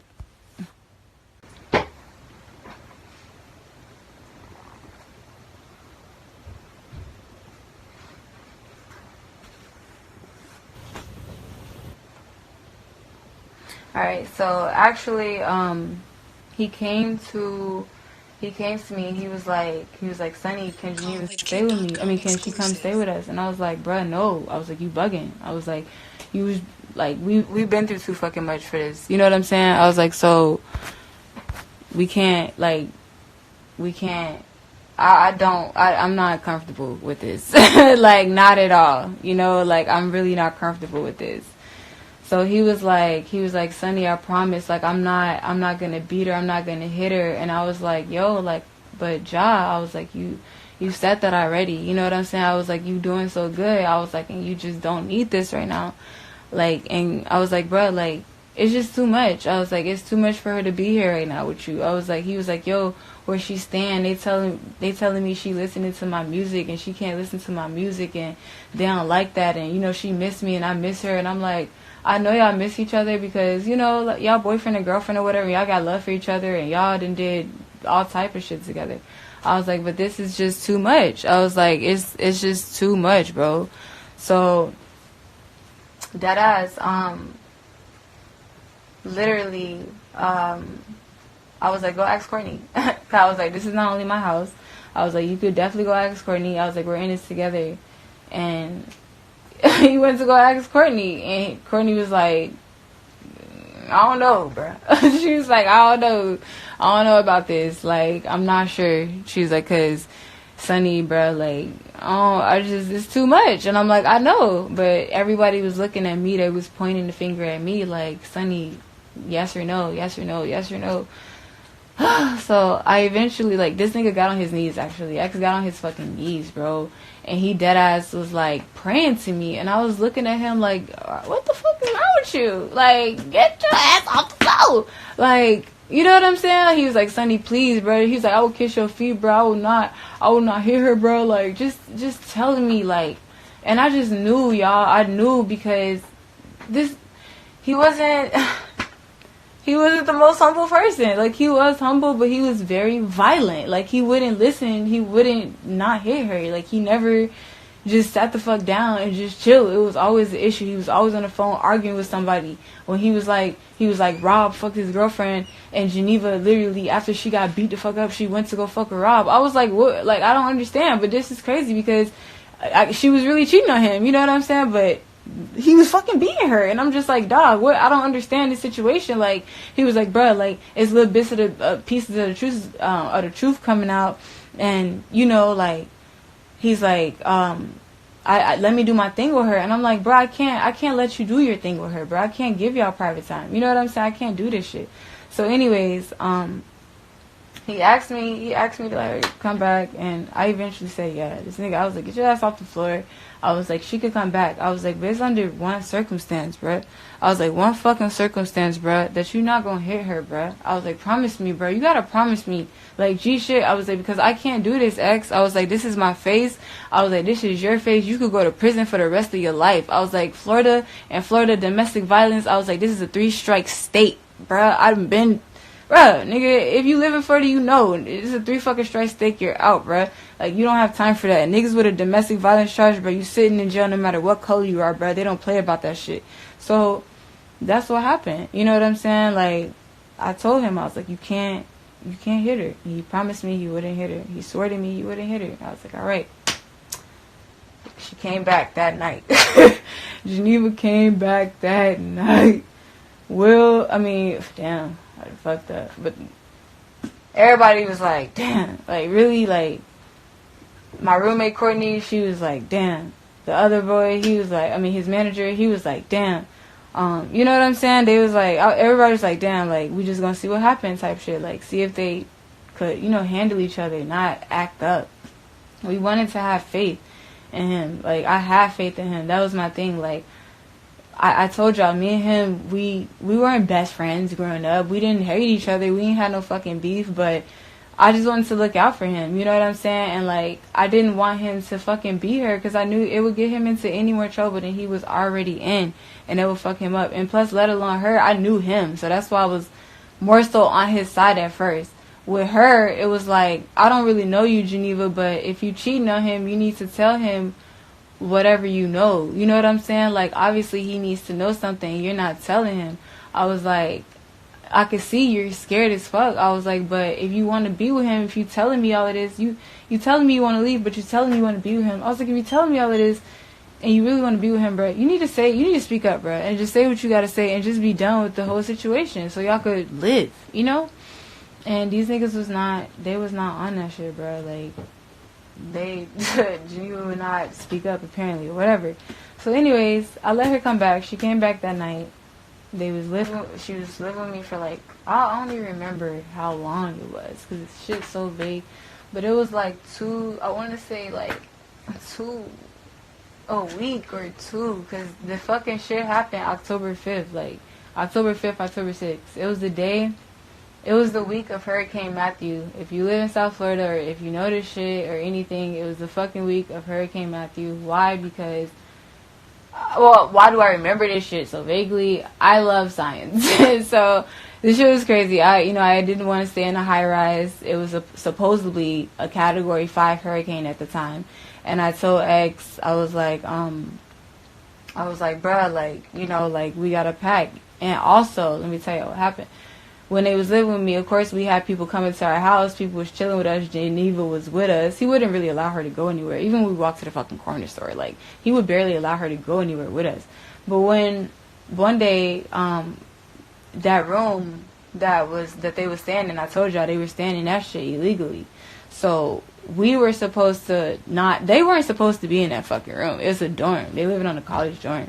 So that ass, bro, like, maintenance knocked on the door, and they were like, yo, the girl, oh, I remember her name. The girl, she was about to come stay in that room. But maintenance saw, like, the girl was coming up, and maintenance had saw that X was still there from previous times before, and they seen Geneva ass, and my nigga was there at the time. Like, they seen everybody. So I was like, oh shit. Actually, me and my nigga was in the bathroom at the time. My roommate was handling that situation, I remember. But bruh, like, they was like, yo, y'all gonna get evicted. They was like, y'all gonna get evicted, or this nigga gotta go today. Like, we're gonna come up here because we have a roommate and she's supposed to be in that room, and y'all gonna get charged $1,000 for that room because the fucking rent is $979 per month at 109 Tower. So that ass, like, the fucking he was like, yo, maintenance came up, the whole manager of the whole 109 Tower shit. He was like, yo, like, this is illegal. You guys have a delinquent with a fucking ankle monitor on his leg in a dorm. This is illegal. I can take away your scholarship. All type of shit. Threatening my roommate. Just all type of shit.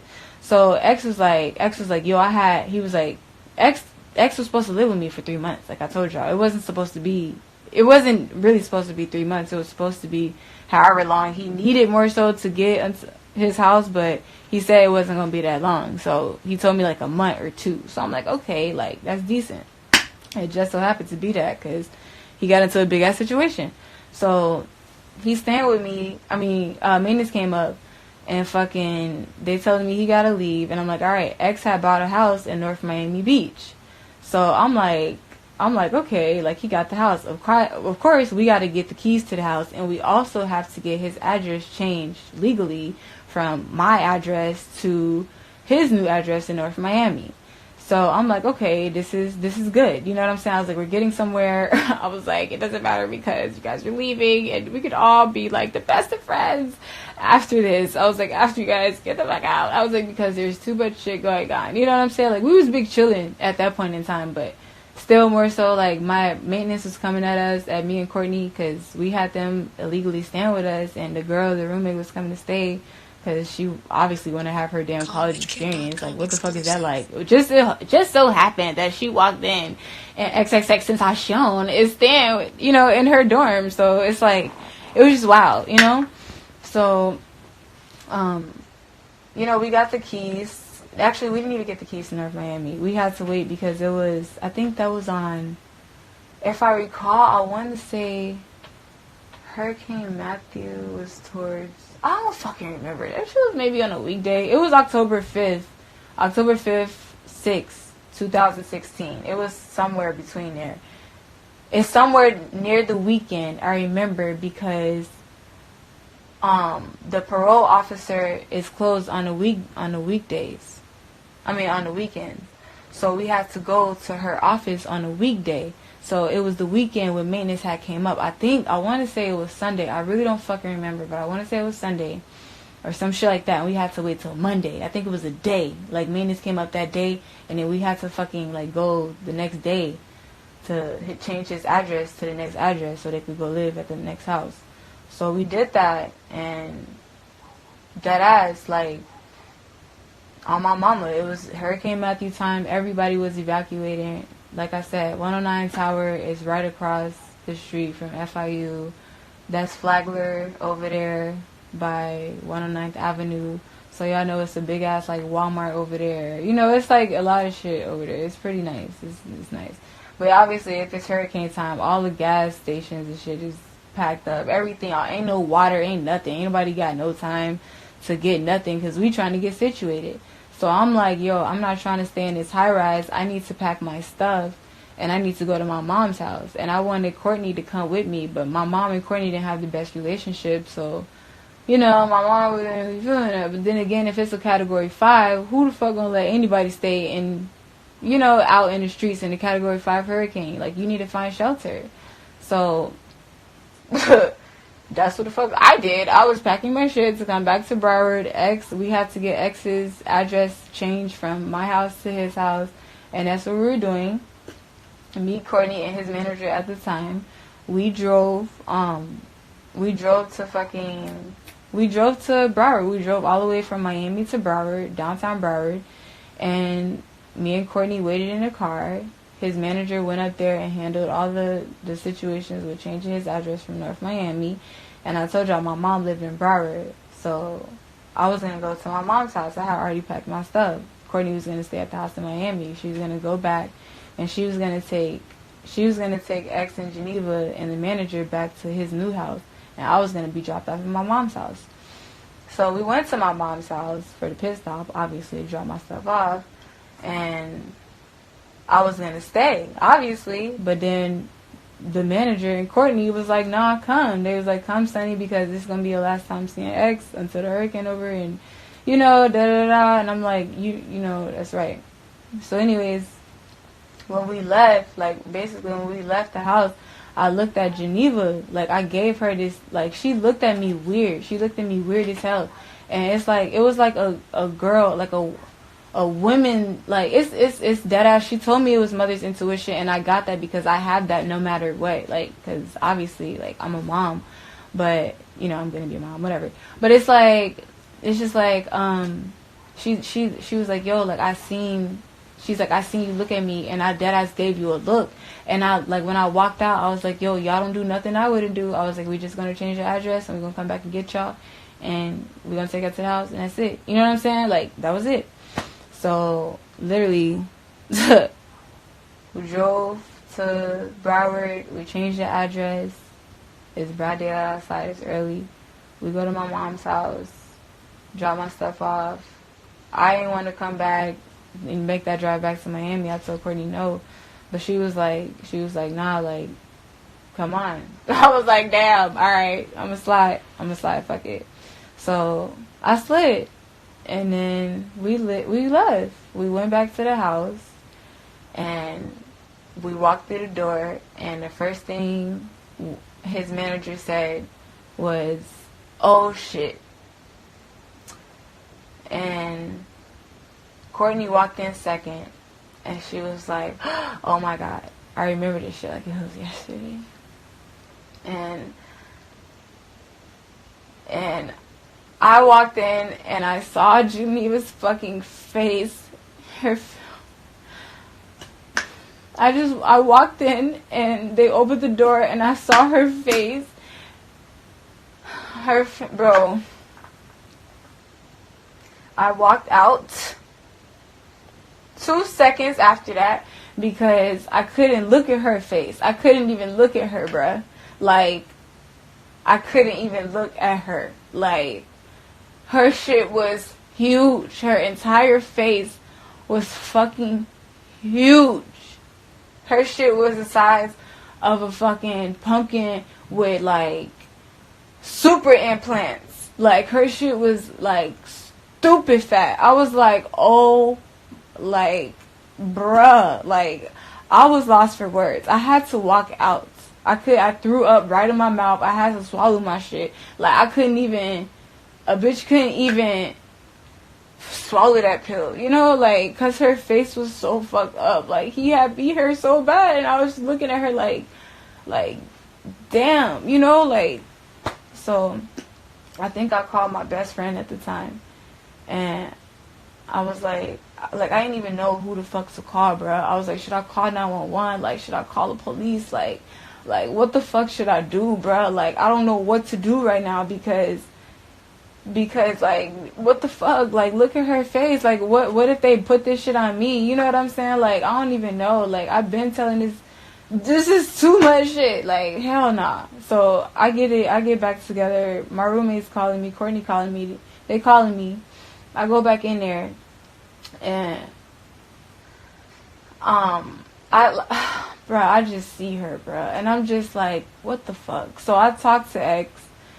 And I'm like, Courtney, go in there and try to help Geneva. Geneva was apparently throwing up in the bathroom. He hit her again, too, in the room. I didn't see it, but Courtney and the fucking manager seen it. Like, he slapped the fuck out of it. I heard it. He was like, oh, just one more time. I was like, what you mean? Like, huh? Like, what? Like, I'm scared for my fucking life. So I'm like, I know her ass scared for, like, he's like, Sonny, bruh.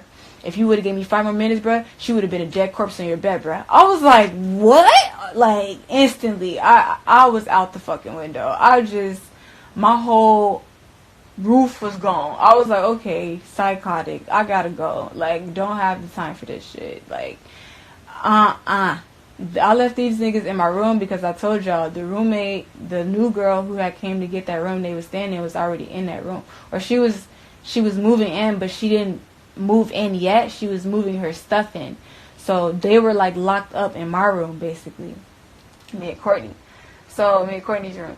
So, you know, it was blood like all over my fucking blanket and everything, like all of that shit, like the fucking, like just everything, like just all of that shit, bro. Like I couldn't deal with that shit. I was like, you know what, whatever you have of mine on, I was like, you need to take it because all your clothes are bloody. I was like, you need to take these clothes and we need to get the fuck out. I was like, we need to leave from here now. I was like, I'm not waiting no more. I put tea bags on her face to try to help her. I try to help reduce the swelling in her eyes. I was trying to talk to her. I told her how sorry I was for leaving her, that I should have never left her there.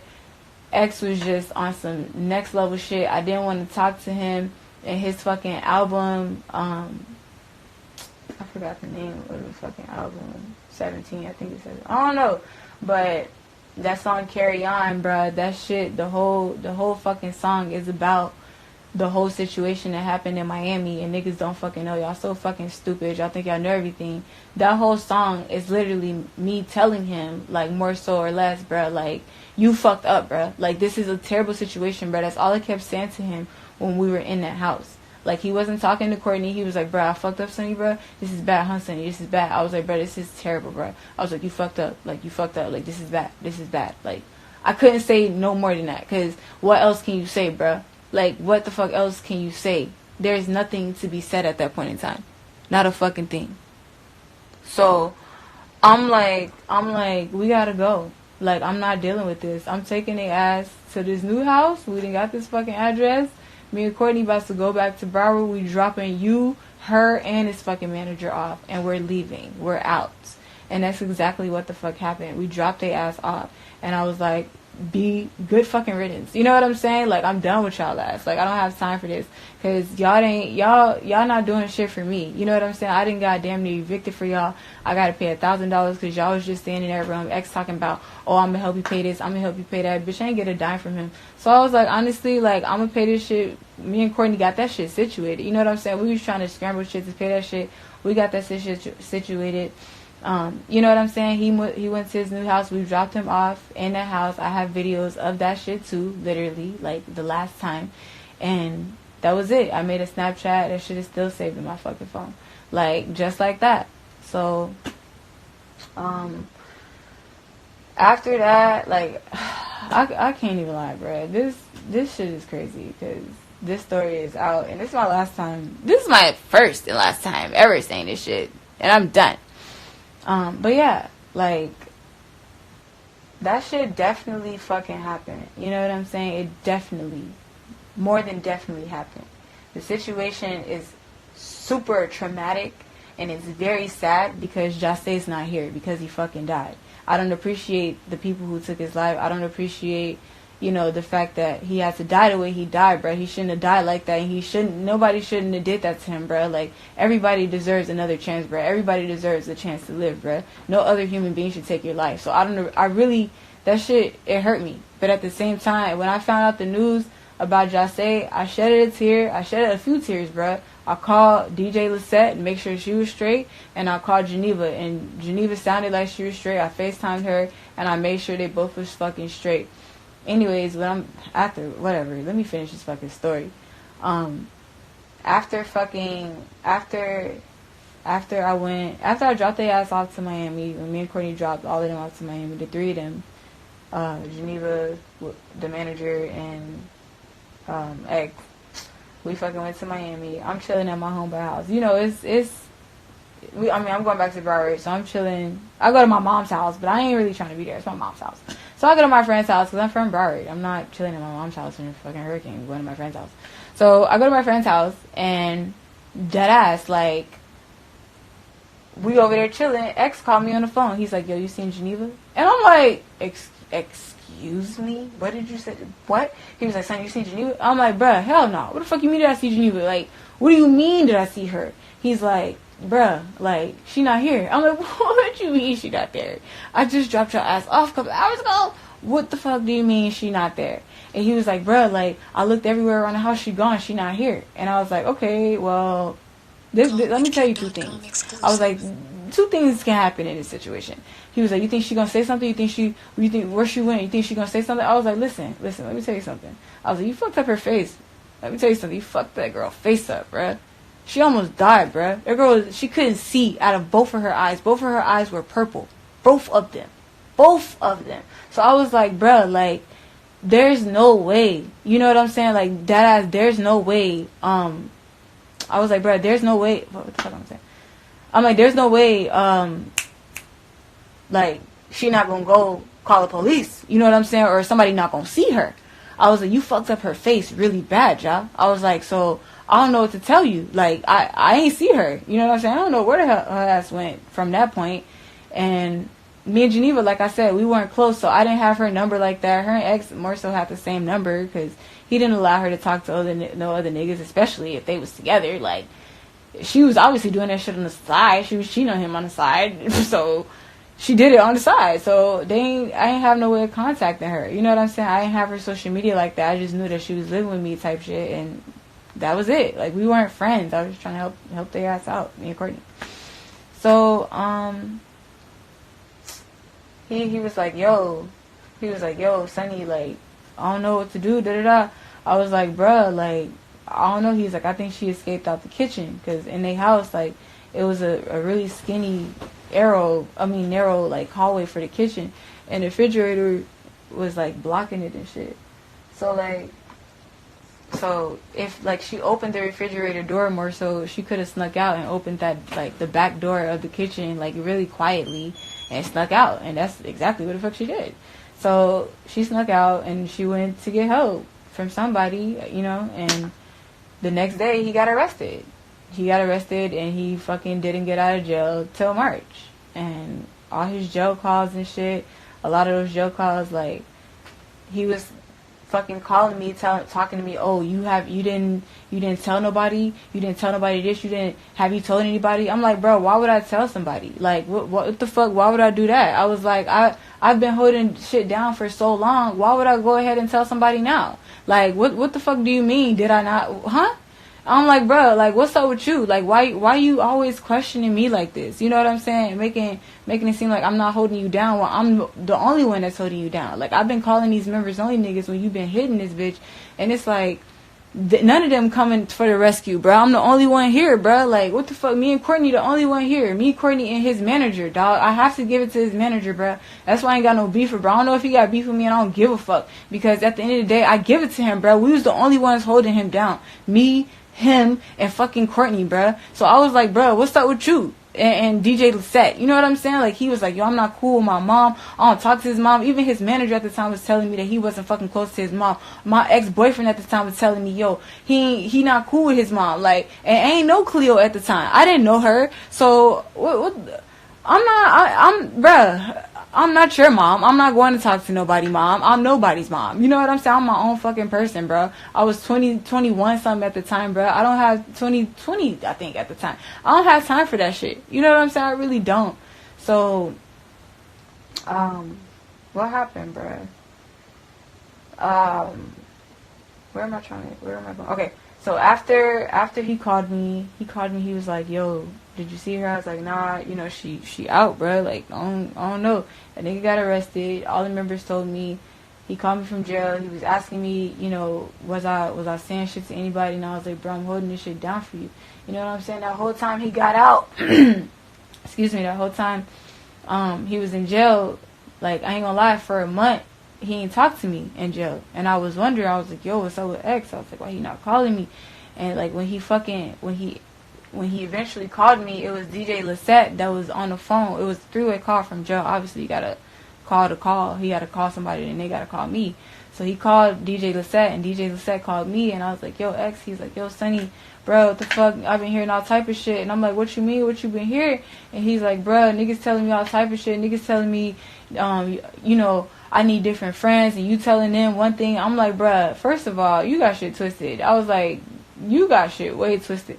I was like, I need you to get this shit right. He was like, what should I do? I'm like, first of all, you need to switch up all your friends. I was like, your house is a fucking mess. He wanted to know about his house in North Miami, and I used to be over there with my ex-boyfriend, but they turned that shit to an Airbnb. So I was like, I wasn't really fucking with it. You know what I'm saying? Like, I couldn't, I was at the time because I was with my nigga at the time, but just me, myself, trying to do better for myself, and every day, like, I wasn't with it. So, G shit, like, this nigga, he just wanted to know. He was like, yo, like, he was like, Geneva told me she not even fucking with me no more, and I knew that bitch snitched on me, and she did all this and that, and I'm like, bro, like, he's like, you're not gonna snitch on me, right, son? You're not gonna tell me nothing. Bro, all that shit is on the jail calls, bro. Like, all that shit is on the fucking jail calls. Like, if y'all want to know, Google that shit, bro. Go fucking find that shit. Go find that shit. It's on there. Like, the fucking case is closed because he died, and that's unfortunate. Like, it's unfortunate. And unfortunately, if he was alive, he would still have to be fighting the fucking case. But I'm sure he would have faced jail time because he confessed to a lot of shit. X was fucking crazy. Like, I'm not trying to make Brett seem like a bad person, because everybody's subject to change, bro. You could be a bad person and want to change your life, bro. You could do bad shit and want to change, bro. Bro, you're human, bro. Everybody's fucking human, bro. You know what I'm saying? So, of course, he wanted to change, bro. But at the same time, he was using me, bro. The nigga was using me, trying to get my image, like, fucked up. He was like, yo, like, Sonny, like, you not gonna tell nobody. I'm like, nigga, I've been holding this shit down for so long. Like, why would I do that? You know? Like, just dead ass. So, all them jail calls, like I said, go fishing for them shits if y'all want to. All them fucking jail calls is just... That's the proof for y'all too. It's more proof than y'all need, bro. Cause it is what it is, bro. That shit happened. It's real shit. That nigga beat the fuck out of her. Ain't got no reason to lie. She ain't got no reason to lie. Y'all seen her face. The fuck? Just cause the fucking case he wasn't proven guilty. Cause the nigga, he died. Like, what the fuck? Like, that ain't. Man, y'all bugging. But anyways, he got out. He got out in March. Me and I used to live in 109 Tower, and in January of 2017, I had moved back to my mom's house. So I also had broke up with my boyfriend, who was in members only at the time, in fucking December. So I really wasn't fucking with members like that. You know what I'm saying? X was in jail in January 2017 still. Like, I wasn't fucking with nobody like that. I moved back there in January. He got out in March. I was on the phone with Rock Nation. And I was on a fucking call with an AR from Rock Nation. And this nigga was like, yo, we trying to sign X. And I remember, like, talking to X plenty of times with DJ Lisette. And there would be times this nigga was on lockdown and shit. And I remember we couldn't talk all the time. So I was like, yo, like, people, you know, I was making some of those phone calls too that y'all don't know about. I tried to stay low key. I really did. But, you know, that y'all didn't know about. Some of those fucking phone calls from jail with the people that's, like, calling him to make deals with him, trying to sign him to, you know, wherever, trying to sign him to a label. I was on the phone with Rock Nation, and he was like, yo, we're trying to sign X. And that was, like, one of the biggest deal offerings that he had. So I was trying to get him on the phone, and X was declining. I don't know if y'all know, y'all probably do. Like, a lot of y'all fans, y'all know everything. X didn't want to sign with nobody. He felt like his ass is too good, and that's okay. As an artist, you're definitely entitled to feel like that, because if you don't want to be tied down to no damn record label, and you got to do what you got to do for them, you want to do what you got to do for yourself, you're entitled to do that for yourself. So I could understand that. He was like, yo, I don't want to sign, but I was like, damn, this is a big ass deal, bro. I ain't gonna lie, if I was with Rock, you know, Rock, better Rock up, it's lit, with the Rock Nation. But anyways, like, they was trying to offer him something. I was on the phone with Stephanie, and apparently it was like some shit on Twitter talking about he was getting out soon. And I was like, that's crazy. I was like, because it's a lot of shit going on. I was like, so I don't understand how he's getting out. You know what I'm saying? Like, what? I was like, but hopefully he do. You know what I'm saying? Like, I went to all the court appearances. I was emotionally trying to support him. Me and Geneva, I really didn't talk to her because after Geneva went, you know, her separate way after her thing, she went to she went to one of my enemies' house. I don't really have enemies in these streets, bro. I'm really nice. I'm cool with everybody. Like, I don't have any issues with anybody, but there's this one girl I got into an altercation with, and Geneva deadass went to her house, like, and the bitch don't fuck with me. So I just, like, I didn't fuck with that. I was like, Geneva, I don't fuck with the whole fact that you went over there. And plus, Geneva DM'd me talking about, oh, I hope you didn't say shit. I hope you didn't go to the deposition. I hope you didn't do none of this. And I was like, bitch, I never went. I have all of that shit screenshotted from fucking Twitter. Like, I have the receipts. So I was just like, why, you know, like, I was like, Geneva, like, she's like, you need to just stay out of it and mind your fucking business. And I was like, but bitch, I never went to the deposition. I never fucking went. You know what I'm saying? I was like, you need to mind your fucking business. You know, like, period. So, you know, I was like, I really don't fuck with you because you went to the wrong bitch. The bitch was coming at me on Twitter, my enemy. She was coming at me on Twitter talking about, oh, I didn't know you were legally responsible for Geneva and eggs, haha. I'm like, oh, haha, what, bitch? They all 18 and older. You got me fucked up. I ain't legally responsible for nobody. He beats the fuck out of her. That's his issue. If she got her ass whooped, that's her issue, not mine. I'm just trying to get them the fuck out of my house because this ain't got shit to do with me. So, that's exactly what the fuck happened. You know, Geneva was coming at me, and that's why I didn't say nothing for almost 1.5 years. I was like, fuck that shit. I'm done. So, that's why that bitch didn't win a fucking case either, because she didn't have no evidence to prove herself. I might have had the fucking evidence, but bitch, I'm not gonna give it to you if you're not fucking with me, especially if you're going to my enemy's house and you got them coming at me, and then you're also yourself coming at me talking about don't go to the deposition. And then even when the police came to the house, you talking about he ain't hit me, but then again you telling me and Courtney you want to leave. I'm like, what the fuck, bitch, you stupid. Like, y'all dumb as fuck. So I decided to leave that shit alone. X was coming at me crazy as fuck. I'm like, what? Let me tell y'all.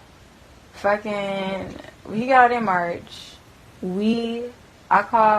ain't even voted for yet. I'm on the phone with DJ Lisette. I tell X about the thing from Rock Nation. And I'm like, yo, X, like, Rock Nation says you getting out soon. Oh no, I told DJ Lisette that. She was like, who told you that? I was like, I just got off the phone with Rock Nation. And she was like, what you mean? And I was like, bruh, like, they said they wanna sign X. I was like, but they say he getting out soon. She was like, who told you? And I was like, they told me. She was like, how do you know? I was like, what do you mean, how do I know? I was like, is he getting out? She was like, Sonny, I'm at the jail right now. And she sent me the fucking screenshot of her at the jail.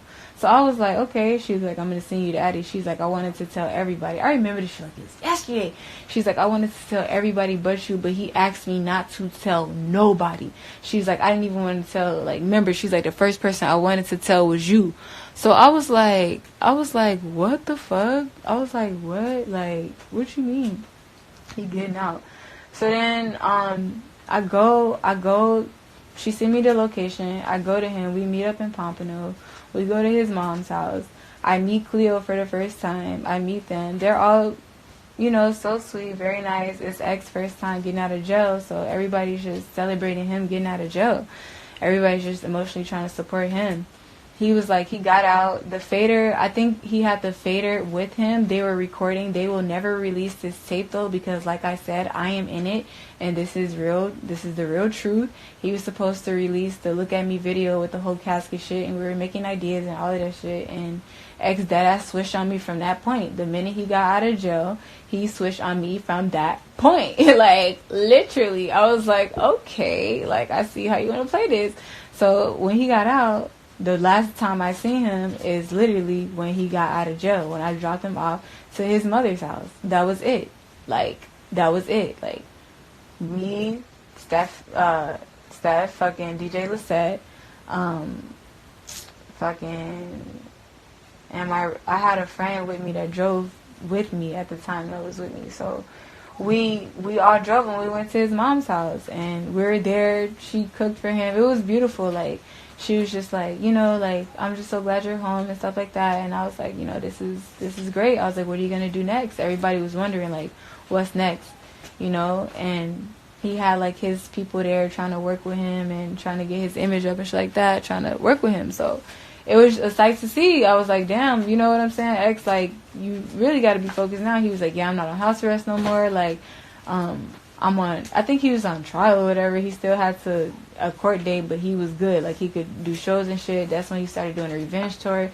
He asked me and the person I was, well, he didn't ask the person I was with, but he asked me, he's like, Sonny, I know you be DJing now. He was like, I've been wanting you to be my DJ. I never was his DJ, for y'all fucking information, bitch. Y'all so stupid. But he was like, I've been wanting you to be my DJ. He was like, but, he's like, I want you to be my DJ on a revenge tour and da-da-da-da. I was like, yeah. He was like, you want to come? I was like, yeah, da-da-da. So he called his homeboys and he was on FaceTime, everybody, and it was lit. It was just lit. You know what I'm saying? She was amazing. I was so happy he was out of jail, because the fuck, like, damn, it's X, get the fuck out of jail. Like, what the fuck? But I wanted him to focus, you know what I'm saying? I really wanted him to focus on his thing. Even though I knew, like, at the end of the day, this nigga had did some crazy shit, I still wanted him to fucking focus. But I knew this nigga was crazy. Like, I'm not stupid. Like, you got me fucked up. You beat a bitch to death, and you telling me you ain't do it, and you on the jail phone talking about haha, trying to finesse people, talk about you ain't do it? Like, what do you mean, bro? Like, what do you mean? Like, how Geneva got beat up then? Like, who beat her up then? The ghost of Christmas Past, bitch? Like, no, she got beat the fuck up by you. Stop playing. So, you know, like, after that ass, like, we stopped fucking with each other. He stopped hitting me up. No, he actually, I'm not gonna lie, he did not stop hitting me up. He used to blow my fucking phone up from that point. He was like, yo, Sonny, I know you still talking to Geneva, and I don't want you talking to her, because him and Geneva wasn't cool at that point. And I was like, if you and her, they were talking on, like, Twitter or something. Like, he was telling everybody he didn't hit her, and then he would reply to her telling y'all to leave her alone and shit like that, because y'all would bash the fuck out of her, calling her a liar and shit, but the bitch was really telling the truth. So it's like, what the fuck? You know what I'm saying? Like, how y'all doing that? Because y'all believe him, y'all dick riding him. Like, that's not fair. Like, she's a human too, bro. Like, he almost killed her. Like, nobody's on her side, but at the end of the day, Geneva don't even know what side she on, because she don't know if she want to stay with him, or if she want to go, or if she want to cheat with the next man. She don't know what the fuck she want to do. So I'm like, what the fuck is going on here? You know what I'm saying? So literally, after that, X was blowing me up every now and then. He would ask me, he was like, yo, Sonny, you didn't tell nobody, right? You didn't tell nobody. And that shit got annoying, because he never, like I said, we never chilled. He never hit me up. Like, he would always hit me up and then hang up, be like, oh, somebody calling me. Like, we stayed on the phone for like 10 seconds. You know what I'm saying? Like, X never, like, he told DJ Lissette, he was like, oh, Sonny's annoying, this and that, but he never came and told me this shit. You know what I'm saying? But you blowing me up, calling me, asking me, did I tell anybody, did you beat the fuck out of somebody? Like, what do you mean? Like, what? So, dead ass, like, I wasn't fucking with him. Me and him got into a big ass argument right before Rolling Loud, and I was supposed to DJ at Rolling Loud. Yes, Jules was doing a DJ contest for the females, for female DJs, and I wanted to be a part of it, and I had like the most tags on Twitter in South Florida to do it, and I wanted him to tag me, and because that was my dog, I felt like he would tag me, but he didn't, and I wasn't mad, but I texted him, because I had been texting him before that. I was like, yo, and he was never responding. He would always read my shit, but never respond. So I texted him. I was like, honestly, I feel like you're fake as fuck. I was like, because you get out of jail and you act brand new. I was like, but nigga, you just needed me 3 months ago. I was like, and now you don't know how to speak?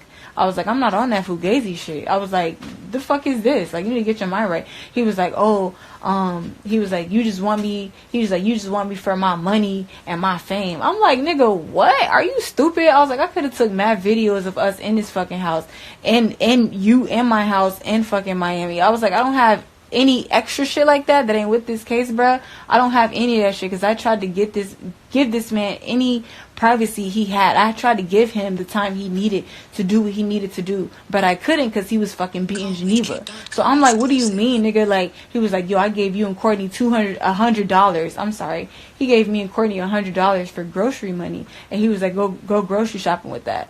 First of all, bitch, I'm older than you. and I'm feeding you. My refrigerator already full. I don't need to go grocery shopping. But because you're giving me this $100, you're not paying rent in my house. You're not helping out with anything. The least you're doing is giving me $100 for groceries. Bitch, my phone was broke at the time or some shit. And he was like, oh, I'll pay our phone bill. You know what I'm saying? Like, I'm like, bro, like, I see you trying. I was like, but X, like, we got it. I was like, thank you for your generosity. I was like, who's going to say no to money? I was like, no, nobody. I was like, but we got it. You know, like, we straight. This nigga was just on that shit. He was like, when me and him got into it, he was like, oh, like, you just want me for my money and my clout and blah, blah, blah. I was like, okay, that's how you feel? I was like, LOL. I was like, it's funny you feel like that.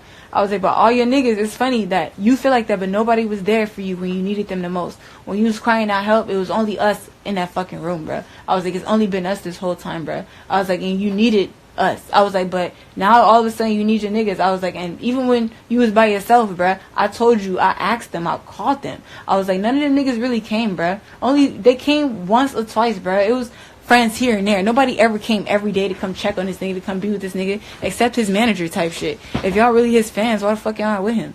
So I'm like, LOL, they showing you some real love. Like, that's funny. I was like, but anyways, bruh, be blessed. You know what I'm saying? I was like, I ain't worried. Like, you know, good gonna come to you no matter what. If you do good, good's gonna come to you, bruh, no matter what. I was like, God got you. Be blessed. And I blocked this nigga. So, I don't give a fuck, bruh. I don't give a fuck if you... Listen, I don't care. I ain't got time for that. No, block. I don't want to talk because you tried me. So, skirt. Literally, Rolling Loud came. And I went. I didn't even DJ because, yes, Jules had got into it. I guess she had... You know, she had did something and it caused her to get a lot of attention in the media. And, you know, she apologized and shit for it, but she didn't follow up with the DJing thing because she was going through it, which I understand. So, it was off, but I still had tickets to Rolling Loud, so I went. X was trying to hit me up for me to come to Rolling Loud with him. That year, he took everybody with members only with him, and I was like, not having that shit, bro. Like, I had his ass blocked. He hit me up on Twitter. I got that shit in my fucking Twitter too. He was like, bro, like, Sonny, you blocked me. I'm trying to hit you up. I'm like, I don't want to talk. I was like, I'm sorry, but you know, like straight up. So I was like, just text me. I had unblocked him and we texted each other. He was like, oh, I'm trying to take you to Rolling Loud. I'm trying to do this. I'm trying to do that. I'm like, bro, like, okay, like, you know, fuck it. I was like, I just don't appreciate the conversation. So eventually, I think that day, we FaceTimed and he was like, we talked and that was it. Like I said, from that point in time, these point in times, we never like really had a relationship, me and X, like a friendship or none of that, because we didn't call and check up on each other. I would try to call and check up on him, but he wouldn't answer. So it was just me calling up and checking on him. It was never him calling up, checking on me. You know what I'm saying? He only did that shit because he felt it out of guilt, because he knew he fucking did wrong. And I was like, I was trying to be there for him. Like, I'm pretty sure the nigga felt bad. Like, God rest his soul on some real shit. I'm pretty sure he felt bad, bruh. Like, I don't know how he felt, but that's why he was blowing my ass up like that. I had this nigga blocked. That's definitely in the Twitter DMs. He was like, you blocked me. I'm like, bruh, I'm sorry. You know what I'm saying? So, it is what it is. Like, that shit happened. Then, you know, it's people down in South Florida that I used to model for, and he's like, oh, you know, they have pages for women. They have pages that directly are for women and that, you know, have a lot to do with women empowerment and shit like that. And he's like, oh, you haven't told this person that. You haven't told this person. And I'm damn near good friends with this person. So I'm like, yo, what this person got to do with it? You know what I'm saying? Like, what does this person have to do with what you telling me about? Should I question my dog? But then again, I don't want to tell my dog anything they got to do with X situation, because it's not her business. You know what I'm saying? It wasn't their business at the time. Like, so I'm like, fuck it. I kept my mouth shut. I ain't say shit the whole time. So it started to get more intense because the charges started to happen in Geneva. All of a sudden wanted to drop the case. And me and her started getting closer, and me and X started getting more distant. He wasn't fucking with me. He was telling DJ Lisette all this crazy shit about me. And I was like, you know what? Like, I ain't fucking with you. I was like, you the one out here acting crazy. You the one doing people wrong. You the one punching fucking fans in the face. Like, you the one doing this crazy shit. I was like, but you over here blowing my phone up, asking me not to say nothing for you. But when I hit you up, I'm being annoying when I'm just checking on you. You know what I'm saying? Like, suck my dick, bro. I ain't got time for that. Like, I don't. So I dead ass like was like, fuck it, you know, like I'm over it, bro. Like I don't have time for this. So literally, after that, Geneva hit me up numerous amount of times. I mean, not hit me up, but me and her were on Snapchat, on Twitter at the time, on Instagram. We would always say hi to each other or reply to each other's videos and stuff like that. And, you know, I would see her, like, trying to fight the case, and I would see the comments, like, the fucking comments used to kill me. I would see the comments, like, under her pictures and stuff, and how the media really, like, betrayed her, and I was just like, damn, this girl really, like, she's not gonna win this case, you know what I'm saying, unless I help her. And I was like, how am I gonna look as an individual if I decide not to say something, if I decide to know that this nigga really almost took her life in my house and I don't say something? I was like, it's gonna make me a fucked up individual. So I was like, you know what, like, it took me so long. I got so much advice from so many people. So many people was like, yo, don't say shit, shut the fuck up, bro, don't say shit. So many people like, Sonny, bro, you need to say something, bro, because this is your image, bro. Like, how would it look if it was you? How would it look if it was your mom or your sister or your daughter that got beat the fuck up by anybody like that? You know what I'm saying? Like, you wouldn't want that to happen to you. So I was like, I feel, you know what I'm saying? Like I feel, you know what I'm saying? I felt for her. So that ass, like, me in Geneva, I hit Geneva up early this year.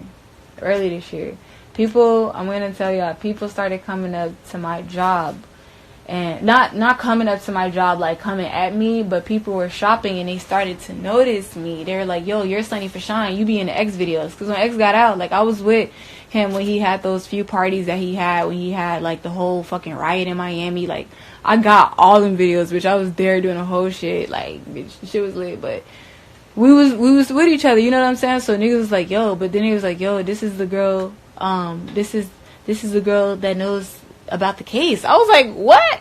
Like, they were like, yo, aren't you Sunny for Shine? Don't you know something about the X case? Somebody came up to my job and told me that. I was like, excuse me?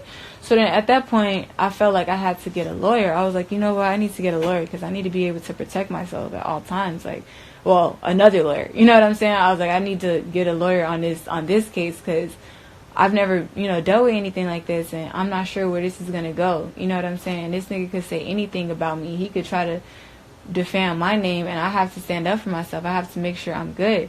I was like, so, I'm going to just protect myself at all costs, and that's what I did.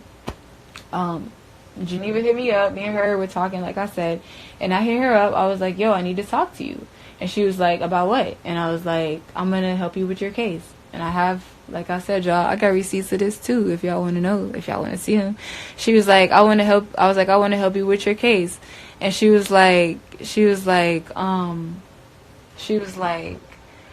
my God, I love you so much. And I was like, your story needs to be told.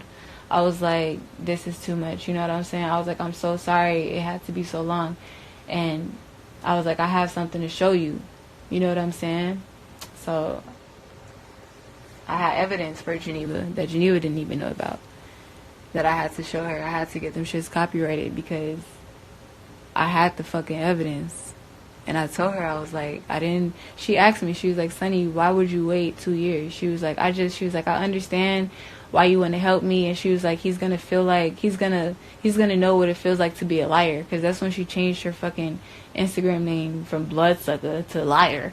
And fucking, she's like, he's going to see what it feels like to be a liar. And it was crazy because, like, this nigga was doing domestic violence cases. I mean, he was doing domestic violence, like, events and shit at the courthouse, and for a lot of, I was just like, what the fuck are you doing, bro? Like, what are you doing? And it's crazy because some of the people and members only know the truth. Actually, all of them know the truth. But they was telling me, they was like, yo, Sonny, you wouldn't be a bad person for telling the truth, bro. Like, it sucks that it has to be you, but you wouldn't be bad, bro, because this nigga crazy. Like, X did not fuck with them niggas and members like that. Like, he was, but at the same time, bro, he did shit on his own, bro, and that's why he was so alone. That's why in his music he always talks about how alone he was, because he was really alone, bro. Like, nobody was really there for him like they said they were. Like, I don't know if him and Geneva had some shit going on, and I do truly believe that they loved each other, bro. I really believe he loved that girl, and she loved him, but that love was too much, bro. Like, they had too much shit going on. So anyways, I told Geneva I was gonna help her with her case early this year. That was... I could go in my pictures and see when exactly I told her that. But I DM'd her and I was like, yo, I was like, this is what's happening. I was like, I'm about to help you with your case. I was like, because I don't fuck with X, bro. I was like, I'm not fucking with this nigga, bro. I was like, on some real shit, I can't. I was like, and I can't see you getting bashed like this, bro. Like, this is too much. I was like, and then it's just the fact that I know. You know what I'm saying? Like, everybody else know too. My roommate Courtney, she was younger than me. She was smaller than me, and it has something to do with her because we was all together in the house together. But I didn't want her to take any responsibility for it because, you know, she didn't know him. Like, she didn't know him. He knew me. So it was like, damn, like, I was like, I'm sorry it has to be like this, but I gotta help you. You know what I'm saying? She was like, bruh, like, fucking thank you. So I sent her the evidence that I had, and she was like, why would you hold this for 2 years? And I was like, because you went to my fucking enemy house, bitch, and you told me that you wasn't fucking with me, and you told me not to even go to the deposition when I never went to the fucking deposition, bitch, and you told the police this nigga never hit you. You know what I'm saying? I was like, you've been lying this whole time. I was like, so why would you want me to give you all this evidence? Why would you want me to help you when you not even helping your fucking self? When you not even helping me? You not even letting me help you. You know what I'm saying? So that's exactly what she did. Like, G fucking shit. Like, she chose not to let me help her during those times, and when I came to help her, there you go. Like, there go that evidence. She got them fucking pictures. I don't know if y'all know, but Geneva got them pictures. She could post them right now if she wants to. I told her not to because they're copyrighted, but she has my permission to do so. She has them pictures. She can post them. Her face was fucked up. It's pictures of her face after she got beat the fuck up. Fresh pictures that the internet has never seen. Definitely fresh as fuck. Like, real nigga shit. That bitch got mad. I can't even call her a bitch because, you know, she not no bitch, bro. I'm just speaking in general. I'm just saying, she got pictures, bro. You know, like, she got it. I was going to help her with that shit. I wasn't fucking with X. X, I got a lawyer, and X's lawyer and my lawyer, they been in cases together, and my lawyer knew that basically, like, this was a rap. You know what I'm saying? This was a rap. It was a rap for bruh. Like, I told him, and that even in the situation of me having to get a lawyer trying to defend myself, having to protect myself, I told bruh, I was like, I tried to hit X up numerous amount of times, calling him. Nigga never picked up the phone, bro. He was so scared to talk to me. I don't understand. I literally tried to call him. I'm like, X, bruh, answer the phone. I was like, it's shit. I was like, you don't know about it. You need to know about, but you need to answer the phone. I was like, I'm not gonna text you these things so you can go post them on the internet. I'm not stupid, bruh. I'm not. Y'all internet niggas move a certain way and they ain't on that. I was like, I'm not dumb. I was like, I need to talk to you face to face. If we can't talk without the members trying to talk to me or through a third party shit, then we can't talk. You know what I'm saying? I was like, we can't do this. Like, I can't do this, bro. Like, I can't. So he never wanted to talk. The last time I talked to him, he had blue hair. Oh my gosh. He was on FaceTime with one of the members, and they was like, yo, say what you gotta say. And he went to say something, but like I said, legally, I'm pretty sure he told his lawyer the truth, but his lawyer's gonna fight for him. That's what a lawyer does. So legally, he's not allowed to speak to me. I got subpoenaed for all that information, so I'm not going to jail for no nigga. That's number one. I'm not going to jail. And I already told them fucking assholes, do not put me in the middle of y'all drama. And that's exactly what the fuck they did. So guess what? All that information, all that evidence, that should go right out the window. I don't give a fuck what happens to y'all because y'all don't give a fuck about what happened to me. It's simple. It's just like that. So literally, I went to help Geneva just like that. I'm like, you know, let me try to help this bitch because she over here talking about he beat me, and then she don't have no evidence, and everybody calling her a liar, so she getting so much. The heat was really on her, bro. The girl closed the case because of that, like, because the heat was on her. You know what I'm saying? So literally, like, she couldn't handle it, and she didn't have the evidence that I had because I wasn't giving that shit up to her because she wasn't fucking with me, and I definitely wasn't fucking with her. I wasn't fucking with their ass, period. So there y'all have it. That's the whole truth right there, bruh. He did beat the fuck out that girl. I don't give a fuck what y'all say. I know the truth. Geneva know the truth. His mama know the truth. She told Geneva, you need to be quiet like a real woman should. Period. Like, come on, man. Come on. What woman does that, bro? I ain't trying to bash her, but damn, bro. Like, that's the woman, bro. What if it was you? What if it was you?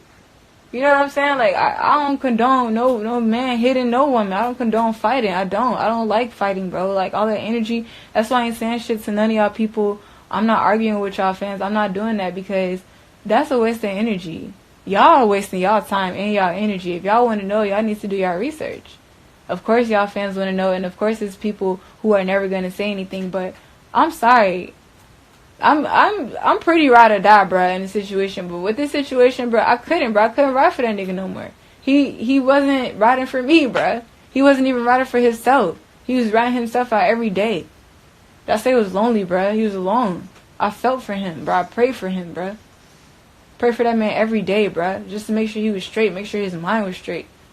That man was dark, bruh. That nigga had a lot of secrets to himself, bruh, that y'all didn't even fucking know about. Y'all here talk about, we know him, we love him, praise him. Of course it's live long, just say, bruh. Any of my friends that ever died, bruh, it's live long them, bruh. I don't want to see any of my friends die. Especially the way he went out, bruh. Getting robbed like that, like, that's not cool. But I'm not going to say he wasn't no damn saint. He wasn't doing the best shit. He was trying to work in his life. I see that. But hell, if you was calling me every day and also trying to work on your life, that doesn't add up. You can't be calling me every day and then you out here going on Twitter talking about be positive. Like, you cannot be calling me talking about Sunny. Don't say anything about the case, and you not doing shit for me. You not even answering my fucking phone calls. You not doing shit, bruh. Like, not a fucking thing. You know what I'm saying? Like, get the fuck out of here. Like, move. I'm not here for that. I wasn't here for that. And I felt bad because I felt like I should have said something from the get-go. But then again, I got my parents telling me, stay the fuck out of it. I got my friends and my other family, you know, everybody, stay the fuck out of it, stay the fuck out of it. Then I got members telling me, yo, you need to say something. Then they telling me not to say something. It's like, yo, it depends on you. It depends on what you want to do at the end of the day. And I decided not to say something for 2 fucking years. I didn't release no video. I didn't release no fucking image. I didn't release shit until after the only thing I released is those pictures after he died, and I fucking deleted them. Because, yeah, it was very time sensitive, and I understand that. But like I said, if you do bad's gonna come to you, bruh. I'm not gonna say he deserved to die, bruh. No, that nigga definitely did not deserve to die, bruh, like that. Definitely did not, bruh. That was, when I seen the video, I almost fainted at work, bruh. Like, G. All my people showing me videos. It's everybody blowing up my phone store. My store phone. And I'm just like, bro, like, what? I gotta look at this video and I gotta see my dog Gray in the video? You think I want to see that, bro? So y'all can say what y'all want to say, bro. At the end of the day, I loved him, bro. I texted his mother the day he died, bro. The day he died. You think I wanted to do that, bro? After knowing the type of... I don't even know her, bro. But just knowing that she know whatever she know, you know what I'm saying? Like, in my right mind, if I have a son, bruh, and this is me, this is my opinion. If I have a son, bruh, and he beating on somebody to death, oh, hell nah, bruh. I didn't birth the demon. It's time for me. I'm done. But yeah, like, if I did that, bruh, like, if I had anything like that, I would have definitely did something different with my son. You know what I'm saying? And to each his own, bruh.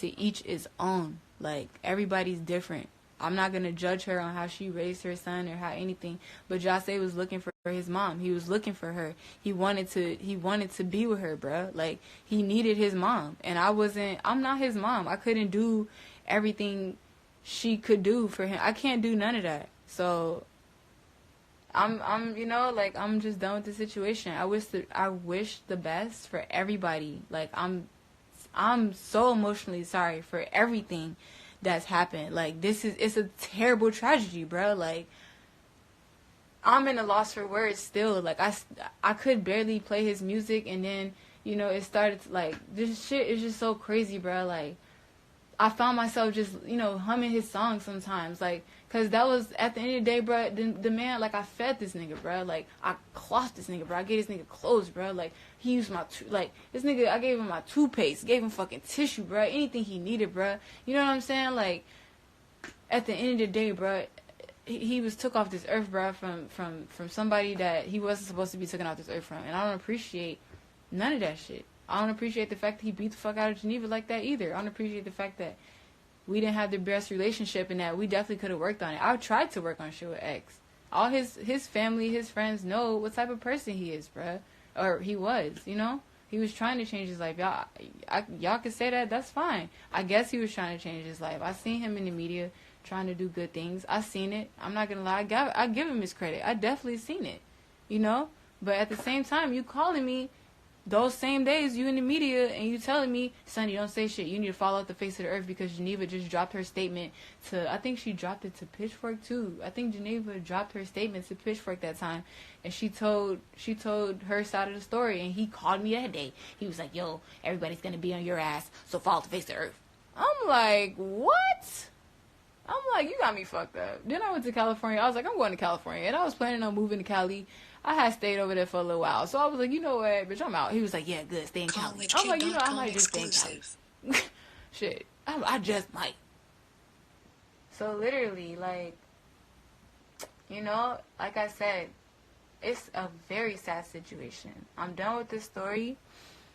I'm very done. You know, Pitchfork, they just emailed me 2-3 days ago, and they were like, they emailed me this reporter, whatever, editor, I don't know. He emailed me talking about, hey, Sonny, I've been trying to email you numerous amount of times. He DM'd me this on Twitter. I can screenshot this too. He was like, oh, I've been trying to DM you or email you. We're going to drop the audio. We wanted to ask you some questions. I was like, bro, I'm not talking if I'm not getting paid to talk about this shit, bro. You know what I'm saying? I told him that shit too. He the first person I told that. The first person I told was Pitchfork, was that. I'm not talking if I'm not getting paid. Y'all think I got paid to drop the shit? I didn't even drop it. They dropped the shit. They pulled it from public record because once some evidence on a case is closed, it's public record. So he fucking literally, like, they took it from the police. They literally have to ask for it from the prosecutors or from the police or whoever or from the media, and they get it. They pay for it. Any media could do that, and that's exactly what they did. They got it, and they took out parts. They literally muted the other parts, and they only put Jase part in it.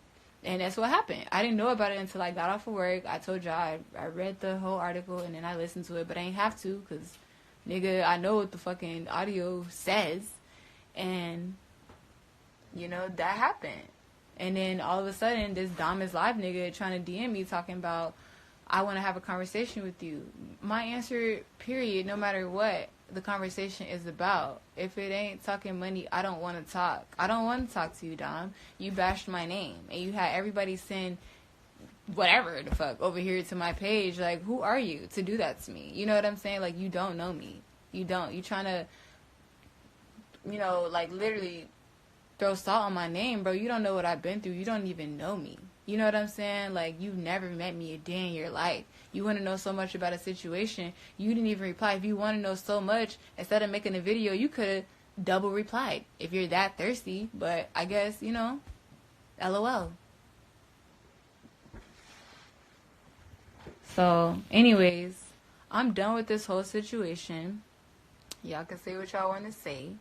I know all these videos and everything is being recorded. I'm not fucking stupid. So, it's going to be plastered everywhere. I'm not dumb. Y'all can go ahead and take this and do whatever, but this is the truth. People can make their comments on it. Whoever else can say whatever they got to say. This is going to be whatever y'all want it to be. But at the end of the day, it's rest in peace to bruh. He didn't deserve to die like that. But at the end of the day, he did beat the fuck out of her. He beat the living shit out of her. And she knows that.